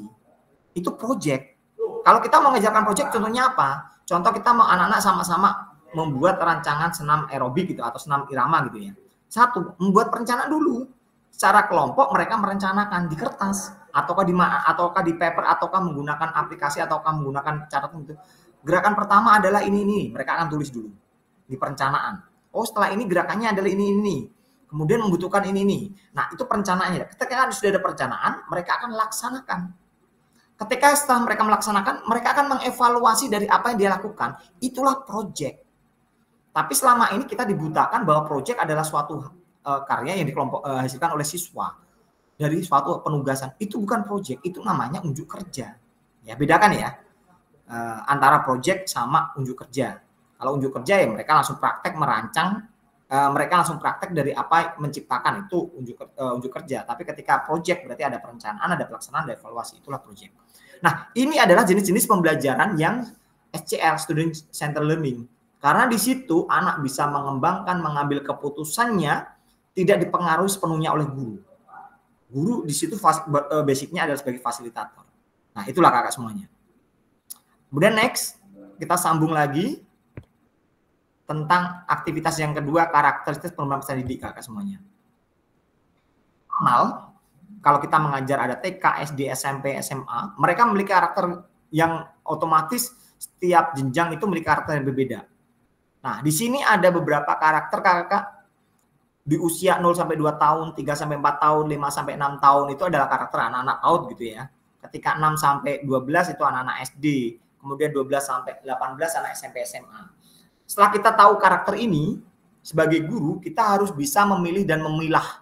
Ini loh yang cocok untuk anak SMP, ini yang cocok untuk anak SMA, ini loh cocok yang untuk anak TK gitu. Nah, contohnya begini kakak-kakak. Berjalan, berlari, merangkak, memanjat, melompat, menendang, menarik, melempar. Itu adalah gerakan-gerakan di mana gerakan ini adalah gerakan motorik kasar. Motorik itu ada 2 ya, motorik halus dan motorik kasar. Contohnya motorik halus itu ketika saya mengepal meremas ini motorik halus Kak. Karena menggerakkan otot kecil gitu ya.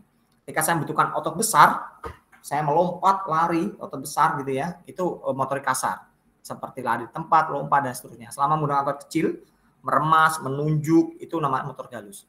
Nah, setelah kita tahu karakter-karakter anak, oh iya, bahwa berjalan, berlari, merangkak, memanjat itu adalah motorik kasar.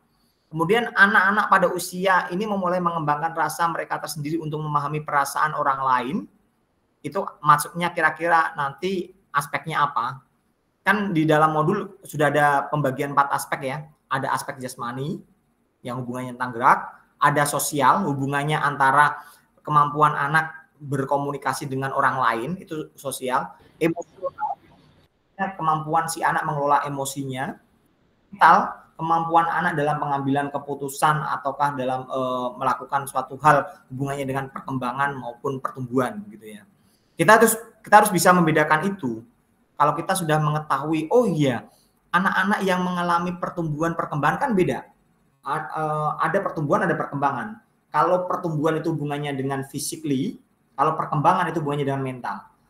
Anak-anak yang dikatakan masa remaja itu anak-anak yang mengalami masa pertumbuhan. Salah satu cirinya adalah kalau laki-laki itu sini keluar jangungnya, kemudian suaranya semakin membesar, kemudian mulai mimpi basah, itu berarti mulai perkembangan usia 6-12 tahun gitu ya.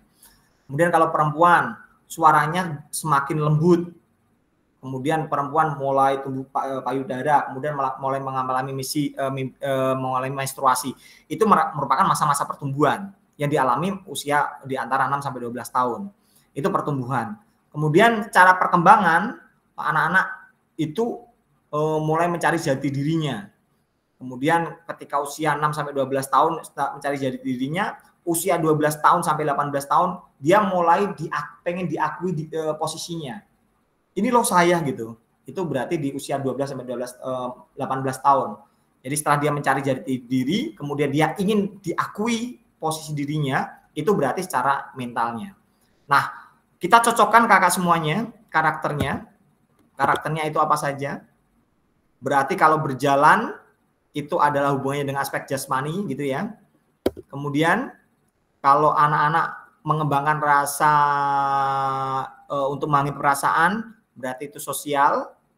Kemudian mengalami emosi lebih intens, itu hubungannya dengan emosional. Kemudian anak-anak mulai belajar untuk memahami dan mengelola emosi, itu hubungannya dengan mental. Nah, ini anak-anak dialami pada usia apa saja, kakak-kakak? Di usia jasmani, anak-anak berlari, merangkak, manjat, itu usia 0-2 tahun. Kemudian di usia 5-6 adalah yang berkembang adalah sosialnya. Di usia 6-12 tahun ini emosionalnya mulai bisa kita kendalikan. Kemudian secara mental, seperti itu. Nah, perkembangan-perkembangan inilah yang harus kita ketahui. Tujuannya apa? Supaya kita bisa mengetahui dalam merancang pelajaran. Anak-anak SD itu lebih banyak dikenalkan dengan gerak fundamental. Karena yang ingin diketahuinya dia secara emosionalnya dia ingin mengetahui lebih banyak, maka kita kenalkan dengan pembelajaran yang gerak fundamental, lari, lempar, lompat, manipulatif, non manipulatif, kemudian lokomotor, non lokomotor dan sebagainya. Nah, maka kita harus merancangnya sesuai dengan itu. Anak SD kemudian karakternya semakin menaik di jenjang atas, mulai kelas 4, 5, 6 atau usia kemudian mendekati 12 tahun.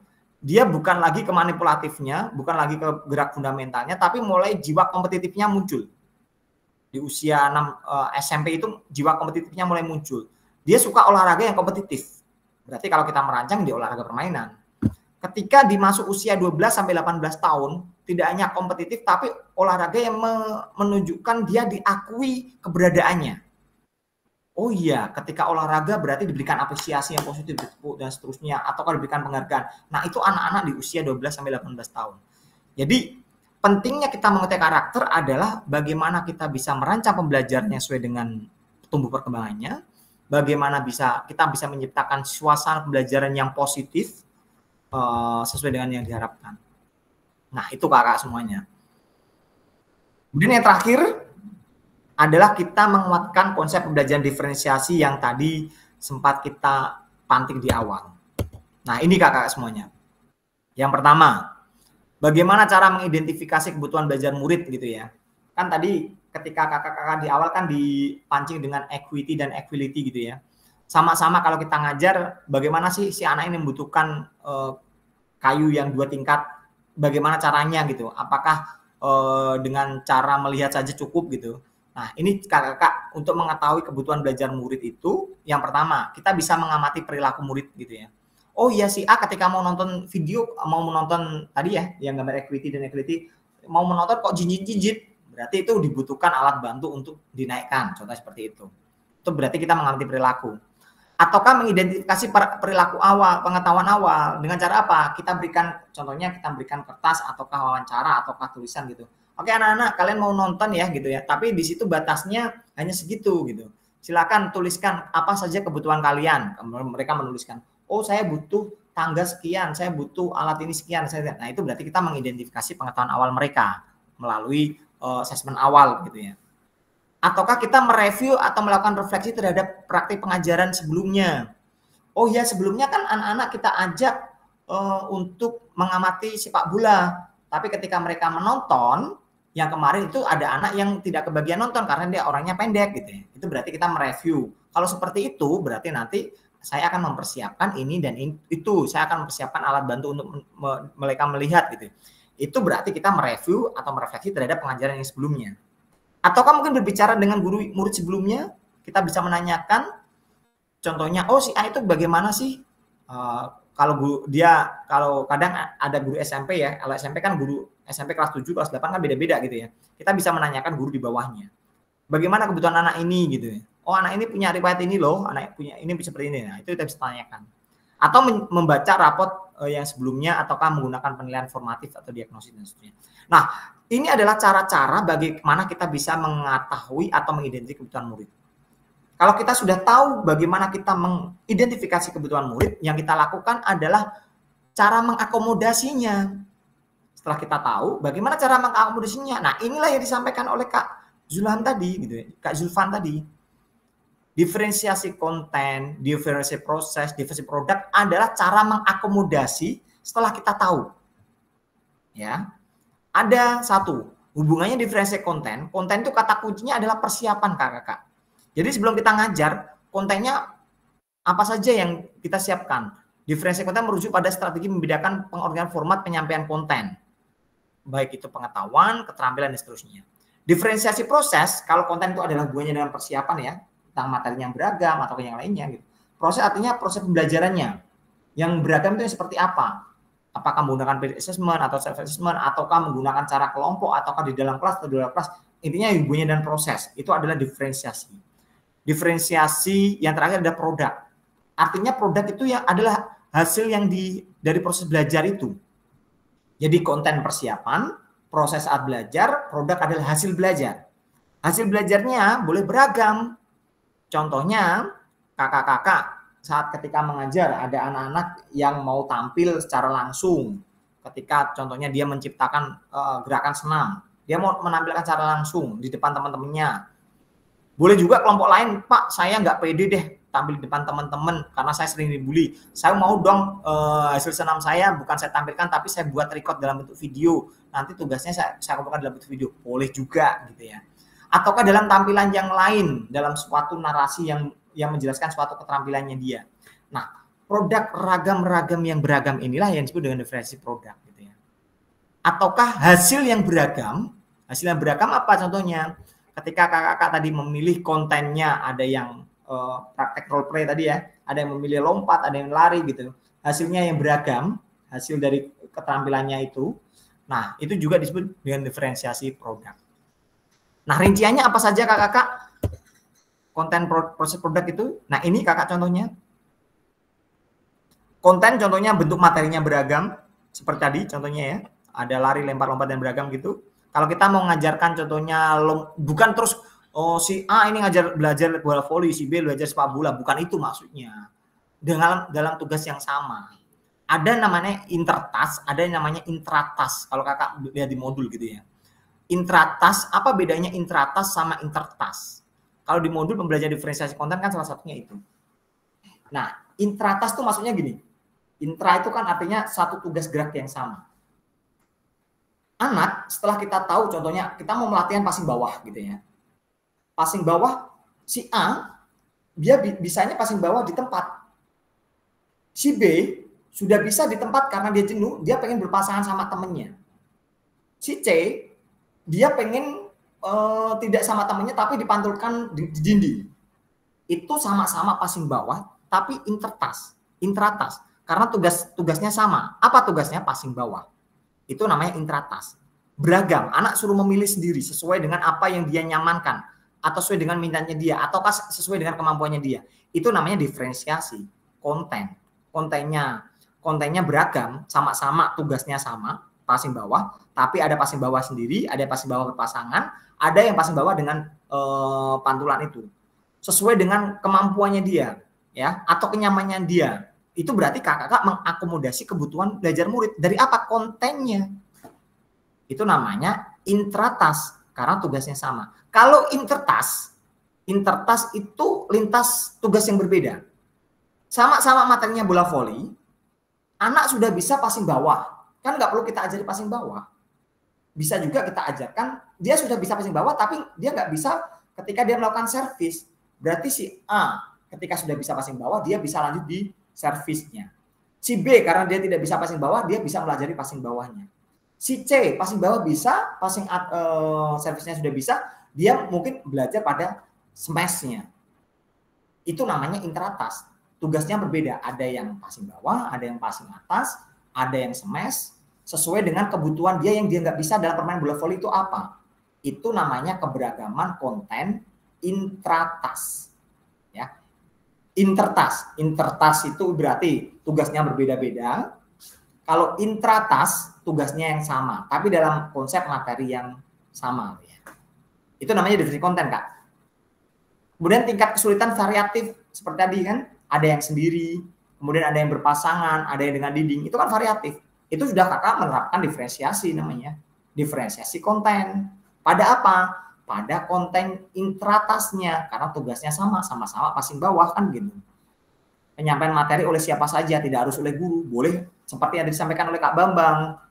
Yang menyampaikan adalah temannya, karena temannya sudah menguasai, dia ngajarkan pada temannya lagi gitu ya. Itu namanya diferensiasi konten oleh tidak harus guru tapi berdasarkan oleh teman pejabat atau siapa. Sumber belajar dari mana saja, tidak harus dari guru, bisa dari LKS, bisa dari buku paket, bisa dari internet. Ya. Ketika kita memfasilitasi keberagaman sumber, itu berarti adalah konten, karena hubungannya dengan persiapan. Kalau proses, hubungannya dengan belajarnya dengan sinkronus, asinkronus, ataukah mungkin dilakukan di dalam kelas atau luar kelas, ataukah jumlah kelompoknya mereka memilih sendiri, sesuai kenyamanannya dia, ataukah kita yang bagi, atau ada materinya yang beragam, prosesnya yang beragam. Nah, itu namanya proses, hubungannya dengan pelaksanaan. Kalau produk, artinya produk belajar sesuai dengan minat dan kemampuan anak. Boleh penilaiannya, boleh cara mengkomunikasikan produk belajarnya variatif. Nah, ini adalah cara mengakomodasi kakak-kakak. Bisa dengan konten, proses, dan produk. Nah, contohnya seperti ini. Saya mau ngajarkan materi P3K kemarin temanya ya. Kemudian anak-anak berbagi peran, ada yang berperan jadi penolong, ada yang berperan jadi korban, ada yang perekam, sesuai dengan apa yang dia minati, ya, sesuai dengan minati gitu ya. Dia pernah, Kak, Pak, saya dulu pernah jadi korban, contohnya patah tulang, berarti kasusnya diangkat ada patah tulang, maka di situ nanti ada yang jadi korban, ada yang jadi penolong, ada yang rekam video. Nah, saat ini kerjanya tim ya, secara tim gitu ya. Kemudian dari situ mereka menentukan lokasi, ini project ya, ini namanya perencanaan, Kak.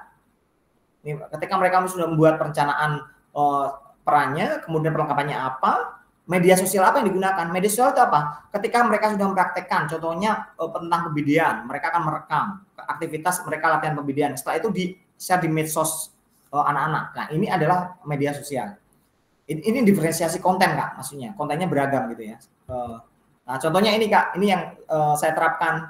Mereka mensimulasikan seakan-akan ada kasus anak naik sepeda, kemudian ditabrak oleh temennya gitu ya. Ketika ditabrak mereka berusaha memberikan pertolongan gitu ya. Nah contoh itu kemudian hasilnya diupload di media sosial gitu. Terus teman-temannya memberikan penilaian terhadap karyanya. Nah, ini contoh yang saya contohkan. Itu namanya pembelajaran project based learning. Ada perencanaan, ada pelaksanaan, ada pelaporan. Kemudian dari situ mereka ada kebebasan diferensiasi konten. Kontennya beragam gitu ya. Boleh diupload di media sosial apapun. Kemudian mereka bisa melaksanakan di mana saja gitu, itu prosesnya. Produknya beragam, boleh mereka melakukan hasilnya itu memilih contohnya patah tulang, kemudian contohnya luka sobek ataukah apapun, itu berarti produknya beragam gitu ya. Itu berarti diferensiasi produk. Nah, itu kakak semuanya. Selesai sesi kita hari ini. Sebelum saya mengakhiri sesi kita hari ini, saya korupsi 6 menit. Adakah yang mau kakak-kakak tanyakan atau diskusikan tentang pembelajaran SCL kita hari ini? Ya, silakan kakak. Boleh open mic. Ada yang mau ditanyakan tentang pelajaran diferensiasi? Nah, sekarang sesi tanya jawab ya. Ataukah ada yang mau ditanyakan, dikonfirmasi tentang Student Learning Center, SCL, dan belajar diferensiasi? Ataukah sudah jelas?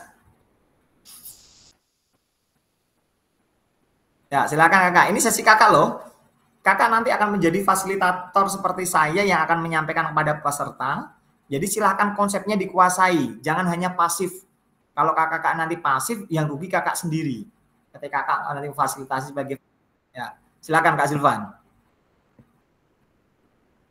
Terima kasih Kak. Ya, silakan. Ini kakak coba buka yang tadi slide yang tentang asesmen awal tuh Kak. Ada 5 tadi 5. Terus Kak. Yang ini Kak ya? Nah ini Kak. Iya. Oke. Nah, mengamati ini. Kebetulan di sini kan kami juga sekolah penggerak. Jadi saya cuma mau pastikan pembelajaran diferensiasi ini dia diawali dengan mengidentifikasi kebutuhan belajar murid ya. Seperti itu kira-kira. Saya memastikan. Nah, berarti sejalan dengan asesmen awal, diagnostik dan non-diagnostik. Kalau tidak salah seperti itu. Kognitif ya, kognitif dan non-kognitif. Ya, kognitif dan non-kognitif. Di mana kalau kognitif itu berdasarkan kemampuan belajar siswa. Bukan begitu Kakak. Nanti kalau non-diagnostik, non-kognitif itu tentang sosialnya, gaya belajarnya di rumah, kehidupannya. Mungkin kira-kira seperti itu ya, kurang lebih ya Kak. Siap, terima kasih. Langsung saya konfirmasi Kakak. Akhirnya, jadi kita juga bisa langsung pemetaan soal kemampuan gaya belajar siswa di sekolah. Seperti tadi ya, sejalan yang tadi Kakak bilang, bahwa kita sudah bisa tahu mana yang lebih sukanya gaya belajar seperti apa, choice tadi, terus ada juga gaya belajar seperti sistem komando, ada juga gaya belajar seperti yang lain dan lain-lain. Itu mungkin kira-kira bagaimana kayak bisa diperjelas? Siap, terima kasih. Istilah asesmen diagnosis ini ketika kemarin di khususnya yang sekolah penggerak gitu ya, ini ada sebuah hal yang diperdebatkan dan harus kita samakan persepsinya.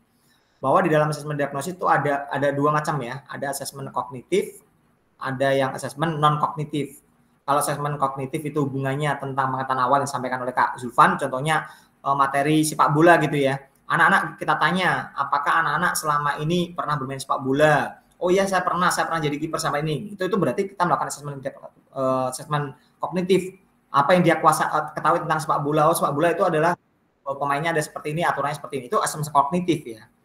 Kita bisa melakukan itu dengan bentuk tulis ataukah secara langsung kita ngobrol. Kita tanya, oke anak-anak siapa yang pernah main sepak bola? Oke siapa yang pernah menjadi kiper? Oke Pak. Nah itu secara langsung tidak langsung kita sudah melakukan asesmen awal gitu di kognitifnya. Coba siapa yang sudah mengetahui bagaimana peraturan sepak bola? Saya Pak gitu. Jadi kita di olahraga itu jangan terjebak bahwa asesmen awal itu adalah hal yang rumit. Sesungguhnya asesmen awal itu hal yang sederhana. Ketika saya tadi pas mau ngajar, saya menanyakan level kesiapan belajar 1 sampai dengan 10, itu adalah suatu asesmen awal. Tapi kalau saya tanya tentang kesiapan kakak untuk belajar hari ini tentang, Kak saya hari ini saat ini belum sedang dalam kondisi seperti ini. Saya dalam perjalanan. Itu berarti bukan asesmen kognitif, tapi non kognitif karena hubungannya dengan kesiapan sosial gitu ya. Tapi ketika saya tanyakan di level 1 sampai 10, penguasaan materi kakak seperti apa ketika membaca? Pak, saya kemarin menguasai semuanya, saya sudah membaca. Itu namanya asesmen kognitif gitu ya. Jadi begitu Kak Zulfan ya. Cara teknisnya. Ya. Silakan Kak Zulfan. Oke, saya lanjut lagi Kak. Tadi sama sih mau tanya lagi. Tadi kan kakak bilang mereview dan melakukan refleksi terhadap materi-materi sebelumnya. Oke. Nah, contohnya kalau saya kan di SD, kalau SMP kan otomatis dia lihat rapot SD-nya kelas 6. Nah, kalau saya di SD contohnya kelas 1, itu saya harus review yang di mananya, Kak? Oke, sekarang begini. Yang di atas ini adalah optional, Kak. Jadi kakak bisa mengamati perilaku, bisa mengidentifikasi pengetahuan, itu optional. Tidak harus semuanya kita lakukan. Kita bisa memilih salah satu sesuai dari mana yang bisa kita dapat. Jadi bisa kita membaca rapot mutu lah. Kalau kelas 1 gimana, kan belum ada rapotnya kan gitu Kak Zilvan ya. Terus caranya bagaimana? Caranya kita lakukan tanya Kak dengan menggunakan berbagai penilaian formatif diagnosis. Nah, kita berikan isai gitu. Anak suruh menulis. Jadi kalau di kelas 1 kan belum memiliki rapot kan, rapot murid yang sebelumnya. Ataukah kita bisa baca dari TK kan nggak bisa juga, tapi kan datanya data lama mungkin ya. Jadi intinya yang ditanyakan oleh Kak Zilvan tadi, ini adalah suatu optional yang bisa kita pilih sesuai kebutuhan. Saya kasih contoh sederhana begini, asesmen awal. Saya mau mengajarkan renang. Ya, saya mau mengajarkan renang. Ketika saya mengajar renang, pasti di situ ada keberagaman kemampuan. Yang kita lakukan asesmen awalnya, kita bisa melakukan asesmen awal kognitif. Caranya bagaimana? Anak-anak, siapa yang pernah renang? Anak-anak akan bilang, saya pak. Siapa yang nggak pernah renang? Silakan memisahkan diri. Yang nggak bisa renang di sebelah kita. Anggap saja di kelompok 1. Oke. Siapa yang pernah renang? Kemudian ketika berenang tidak sampai ujung, hanya sekedar meluncur. Oke. Yang sudah bisa berarti di kelompok 2. Berarti dia bisa berenang tapi meluncur. Yang 1 tidak bisa sama sekali. Kelompok 3. Siapa yang sudah bisa berenang dan pernah lomba renang, bisa renang dengan baik? Kelompok 3 yang sudah bisa. Ketika dia sudah bisa, apa yang kita lakukan? Kan kita sudah petakan kan? Kalau itu diberlakukan sama, oke anak-anak kita akan berenang gaya bebas, semuanya mengikuti saya. Gaya renang, oke semuanya meluncur. Anak yang belum bisa yang nggak akan berani berenang, anak yang sudah bisa dia akan ringan kok, hanya sekedar meluncur. Yang terjadi dia akan jenuh. Kan gitu. Kalau kita menggunakan sistem komando. Pentingnya asesmen awal itu kita petakan supaya kita tahu kita harus apakan. Setelah kita tahu petakan, oh si A nggak bisa renang sama sekali. Berarti yang kita lakukan, kita kenalkan mereka dengan air. Yang penting latihan mengatur nafas. Sedangkan yang sudah bisa meluncur, berarti orientasinya sekarang latihannya bukan hanya meluncur, tapi bagaimana menambahkan dengan tangannya. Yang sudah bisa menggunakan meluncur dan tangan, yang dia lakukan adalah menambah kecepatannya. Ketika dia sudah bisa kecepatannya, maka dia berusaha mengajarkan seperti yang disampaikan oleh Kak Bambang atau Kak Romi tadi. Peer assessment, melakukan pembelajaran antar teman. Dia mengajari temannya yang nggak bisa. Nah, itulah pembelajaran diferensiasi, Kak. Sesuai kebutuhan, sederhana, tidak ribet, dan mengakomodasi semuanya. Equality, bukan equity. Equity, bukan equality tadi. Ya, itu yang dimaksud belajar diferensiasi seperti itu. Punya gambaran kakak semuanya tentang belajar diferensiasi, cara mengakomodir kebutuhan belajar murid? Jadi saya punya gambaran kayak begini Kak. Diferensiasi ini dia fleksibel. Dia sesuai dengan kebutuhan yang dibutuhkan oleh peserta didik. Oke, betul. Bukan yang dimampu oleh guru ya. Sekali lagi, berdasarkan kebutuhan oleh peserta didik, bukan yang dimampu oleh guru. Kalau yang dimampu oleh guru gini contoh. Contoh saya bisa renang, saya bisa menyontohkan saya sampai sana, terus anak-anak harus mengikuti seperti saya. Nah, itu berarti anak-anak harus dipaksakan sesuai dengan saya. Kan semangatnya kan bukan seperti itu, sesuai dengan kebutuhan mereka semuanya gitu ya. Oke, siap. Oke, setelah ini selesai Kak. 2 menit lagi selesai. Ya, silakan. Ada yang mau ditanyakan? Silakan Kak Rokim. Oh ya, siap. Silakan Kak Rokim. Terima kasih. Oke, saya sudah korupsi 15 menit. Kakak, ada yang mau ditanyakan lagi tentang pembelajaran diferensiasi? Kesimpulannya sederhana kakak. Pembelajaran diferensiasi itu ketika kakak mengakomodir kebutuhan mereka, peserta didik sesuai dengan kebutuhannya dia, itu sudah kakak melakukan. Bukan hal yang harus ribet dengan ini itu. Dan pembelajaran diferensiasi itu bukan pembelajaran yang mengkotak-kotakkan anak sesuai kemampuan sehingga dia merasa termarginalkan. Jadi kalau anak contohnya dia nggak mampu, seterusnya dia nggak mampu itu. Bukan seperti itu. Anak yang di daerah yang kurang mampu, contohnya renang tadi di kelompok anak nggak bisa, dia bisa naik di jenjang di atasnya ketika dia sudah menguasai. Anak yang nggak bisa latihan meluncur. Kalau dia sudah bisa meluncur, latihan gabungan antara tangan sama kecepatannya. Jadi bisa menaikkan di tahapan selanjutnya. Bukan terus kita, kamu nggak bisa ya harus di sana terus gitu. Bukan itu yang dimaksud belajar diferensiasi, bukan mengkotak-kotakkan anak dari kemampuannya, tapi memfasilitasi dari kebutuhan dia belajarnya. Itu gambarannya kakak semuanya. Kalau sudah, saya akan menyampaikan gambaran sederhana tentang pembelajaran diferensiasi dari sebuah kata bijak kakak semuanya. Didiklah anakmu sesuai zamannya karena mereka hidup di zamanmu bukan di zaman sekarang, bukan hidup di zamanmu. Itu menurut Ali bin Abi Thalib. Anak-anak hidup dan tumbuh sesuai kodratnya sendiri. Pendidik hanya bisa merawat dan menuntun tumbuh kembangnya kodrat. Ya, kalau menurut KHD gitu ya, kita tidak bisa merubah padi menjadi jagung, tapi bagaimana kita bisa menjadikan si padi itu menjadi padi yang unggul dan menjadikan jagung yang unggul dan tumbuh lebat. Jadi kita tugasnya adalah menuntun bukan menuntut. Nah, ini konteks pembelajaran KHD. Nah, kata bijak yang disampaikan oleh Ki Hajar Dewantoro serupa seperti para pengukir, mengukir pengetahuan mendalam tentang keadaan kayu, jenis-jenisnya, keindahan ukiran, cara mengukirnya, seperti itulah seorang guru. Harus memiliki pengetahuan mendalam tentang seni mendidik.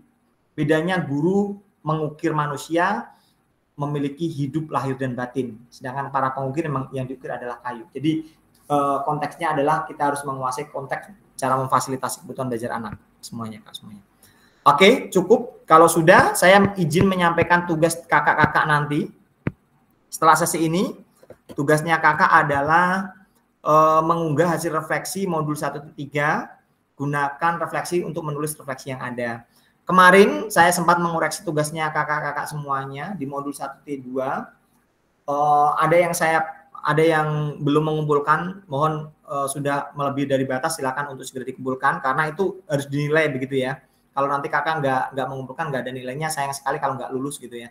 Itu jangan sampai terjadi di kelas kita. Kemudian ada yang saya suruh memperbaiki dikarenakan kemarin saat pemetaan aset itu yang dipetakan adalah aset-aset itu kelebihan gitu ya. Jadi aset manusia ketika kita memiliki contohnya teman-teman sejawat yang seperti ini yang bisa kita manfaatkan untuk apa? Aset contohnya aset lingkungan, kita memiliki ini, kemudian lingkungan ini digunakan untuk apa ketika pembelajaran. Nah, itu yang kita petakan, bukan memetakan masalah ya. Kemarin ada yang di antara kakak yang justru yang dipetakan adalah masalahnya, kemudian itu untuk apa gitu, bukan itu. Yang kita petakan ada aset kekuatannya. Oke, cukup. Saya sudah melebihi waktu yang ada. Ada yang mau disampaikan dari kakak-kakak? Kalau tidak ada, berarti sudah selesai sesi kita. Atau mungkin gini, Kak. Kalau kita mau lihat nilai, di mana kayak kalau mau lihat nilai di LMS? Oh, gini aja, nilai nggak usah dipikirkan. Kita orientasinya adalah belajar ya.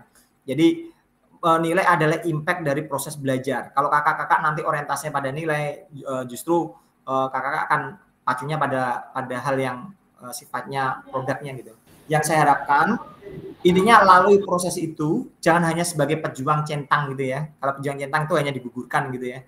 Tapi bagaimana kakak bisa membungkus konsep materi ini.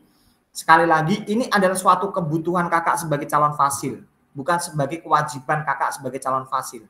Kalau kebutuhan secara fasil sebagai fasil, berarti kakak akan harus menguasai materi itu dengan cara menyelesaikan alur, sehingga ketika kakak membersamai para peserta diseminasi, kakak bisa menjadi seorang fasil yang bermakna, menguasai konten materi. Tidak hanya sekedar skip gitu, bukan seperti itu. Jadi itu, Kak. Jadikan proses ini sebagai kebutuhan kakak, bukan kewajiban. Kalau kewajiban itu digugurkan, kalau kebutuhan itu dipenuhi. Jadi kalau kakak di LMS hanya sekedar digugurkan, ya hanya tugas dikumpulkan, skip, kumpulkan. Itu berarti hanya menggugurkan. Bukan itu harapannya, ya. Saya tidak berharap seperti itu. Harapannya adalah kakak membutuhkan proses belajar. Sehingga itu akan lebih bermakna, tidak menjadi orang yang merugi. Oke, cukup? Kalau sudah, silakan salah satu mewakili proses refleksi kita hari ini. Saya pengen dengar suaranya Kak Wira. Coba Kak Wira, boleh dong open mic sampaikan refleksi kita hari ini. Ya. Halo Kak Wira.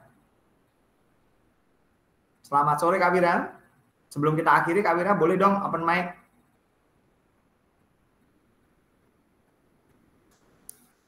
Ataukah Kak Wira sedang ada acara sesuatu Kak Wira? Halo Kak Wira? Ya, Kak Wira sedang ada kendala kelihatannya. Ya, tapi kelihatannya saya lihat dari tadi Kak Wira nggak aktif ya? Ataukah mungkin justru ditinggal seperti radio nanti terusnya?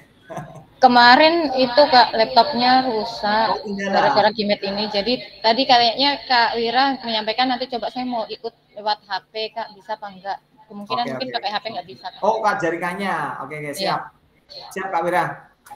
Kalau jaringannya besok coba pakai Zoom. Nanti kalau pakai Zoom tadi Kak Wira tidak ada kendala, saya sampaikan pakai itu. Tapi harapannya Kak Wira maupun kakak-kakak yang lain aktif, tidak hanya yang aktif hanya beberapa ya. Kak Zulfa atau Kak Bambang atau yang lainnya. Tadi sesi ini adalah sesi kakak-kakak semuanya. Jadi silakan dimanfaatkan dengan baik. Silakan perwakilan untuk refleksi pembelajaran kita hari ini. Boleh refleksi atau memberikan masukan gitu ya. Ya siap Kak. Besok pakai Zoom nggak? Mulai depan nggak? Karena ini akun pinjaman. Ada yang mewakili refleksi kita hari ini? Hari ini kita belajar apa? Atau hal menarik apa yang kakak tangkap dari diskusi kita hari ini? Boleh dong? Siapa yang mewakili setelah ini kita selesai gitu? Terutama yang belum bersuara, Kak Ena sudah, Kak Ardia sudah, Kak Rokim izin. Ini boleh Kak Dwi yang mewakili. Ya, silakan Kak Dwi, mewakili refleksi Kak Dwi. Ya, refleksinya terserah. Boleh peristiwa, boleh perasaan, boleh perbaikan, boleh pembelajaran. Atau apa saja yang kakak bisa ungkapkan. Ya, silakan Kak Dwi, masih mute.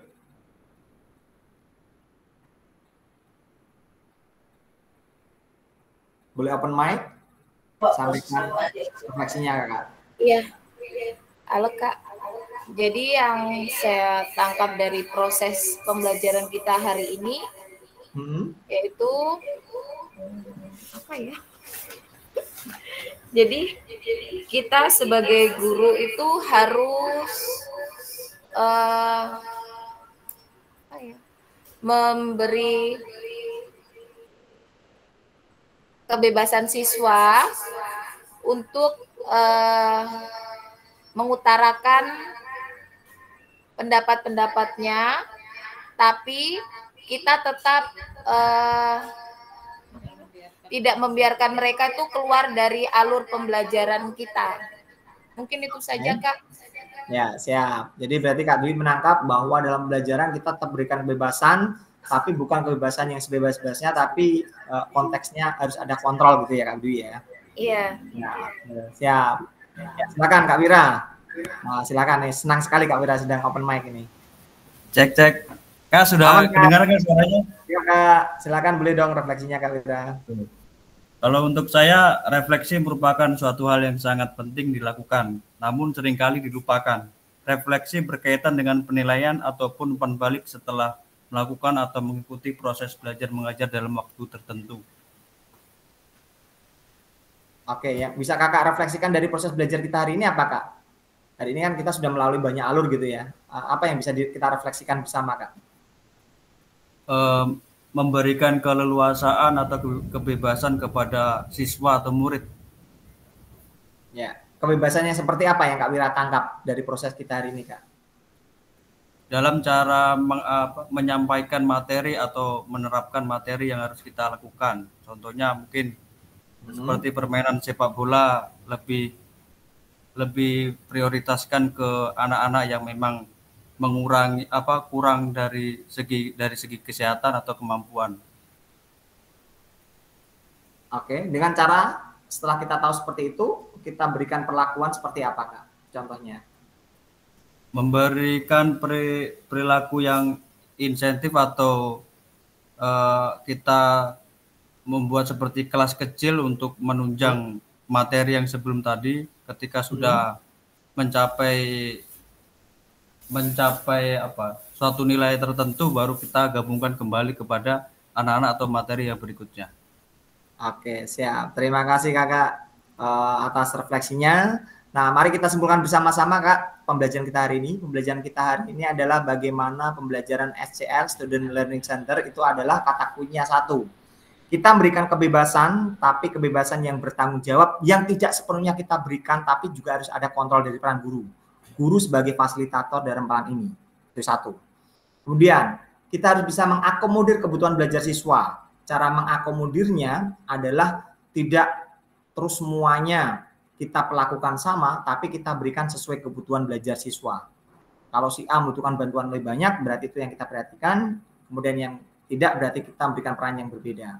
Nah, dengan kita supaya kita bisa mengetahui cara mengakomodir itu, kita bisa melakukan namanya asesmen awal. Asesmen awal bisa dilakukan dengan banyak cara, bisa dengan observasi, bisa bertanya dengan teman guru sebelumnya, kemudian dengan rapat mutu dan seterusnya.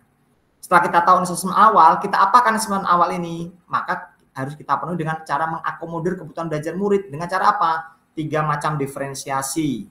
Diferensiasi. Konten, hubungannya dengan apa tadi konten? Ayo. Materi bahan ajar. Materi bahan ajar. Diferensiasi proses hubungannya dengan apa tadi?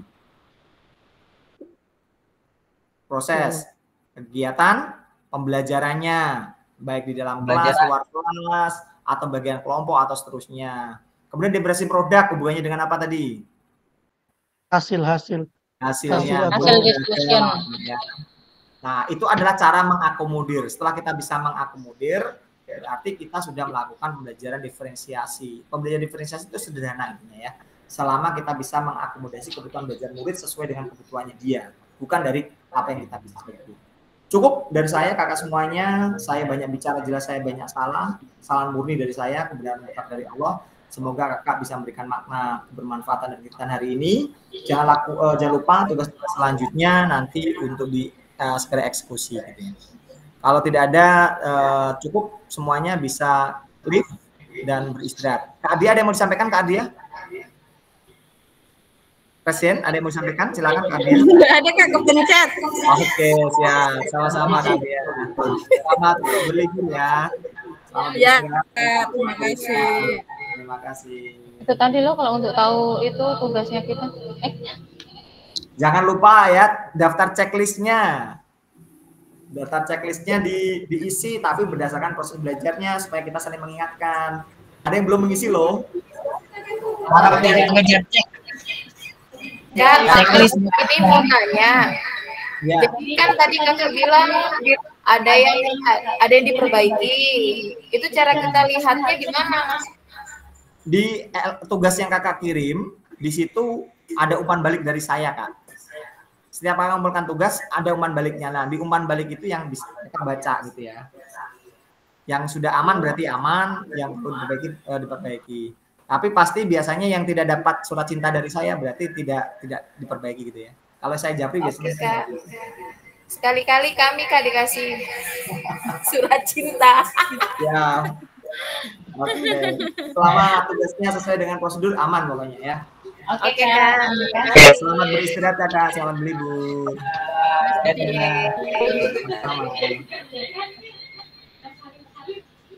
Oke, live-nya mana?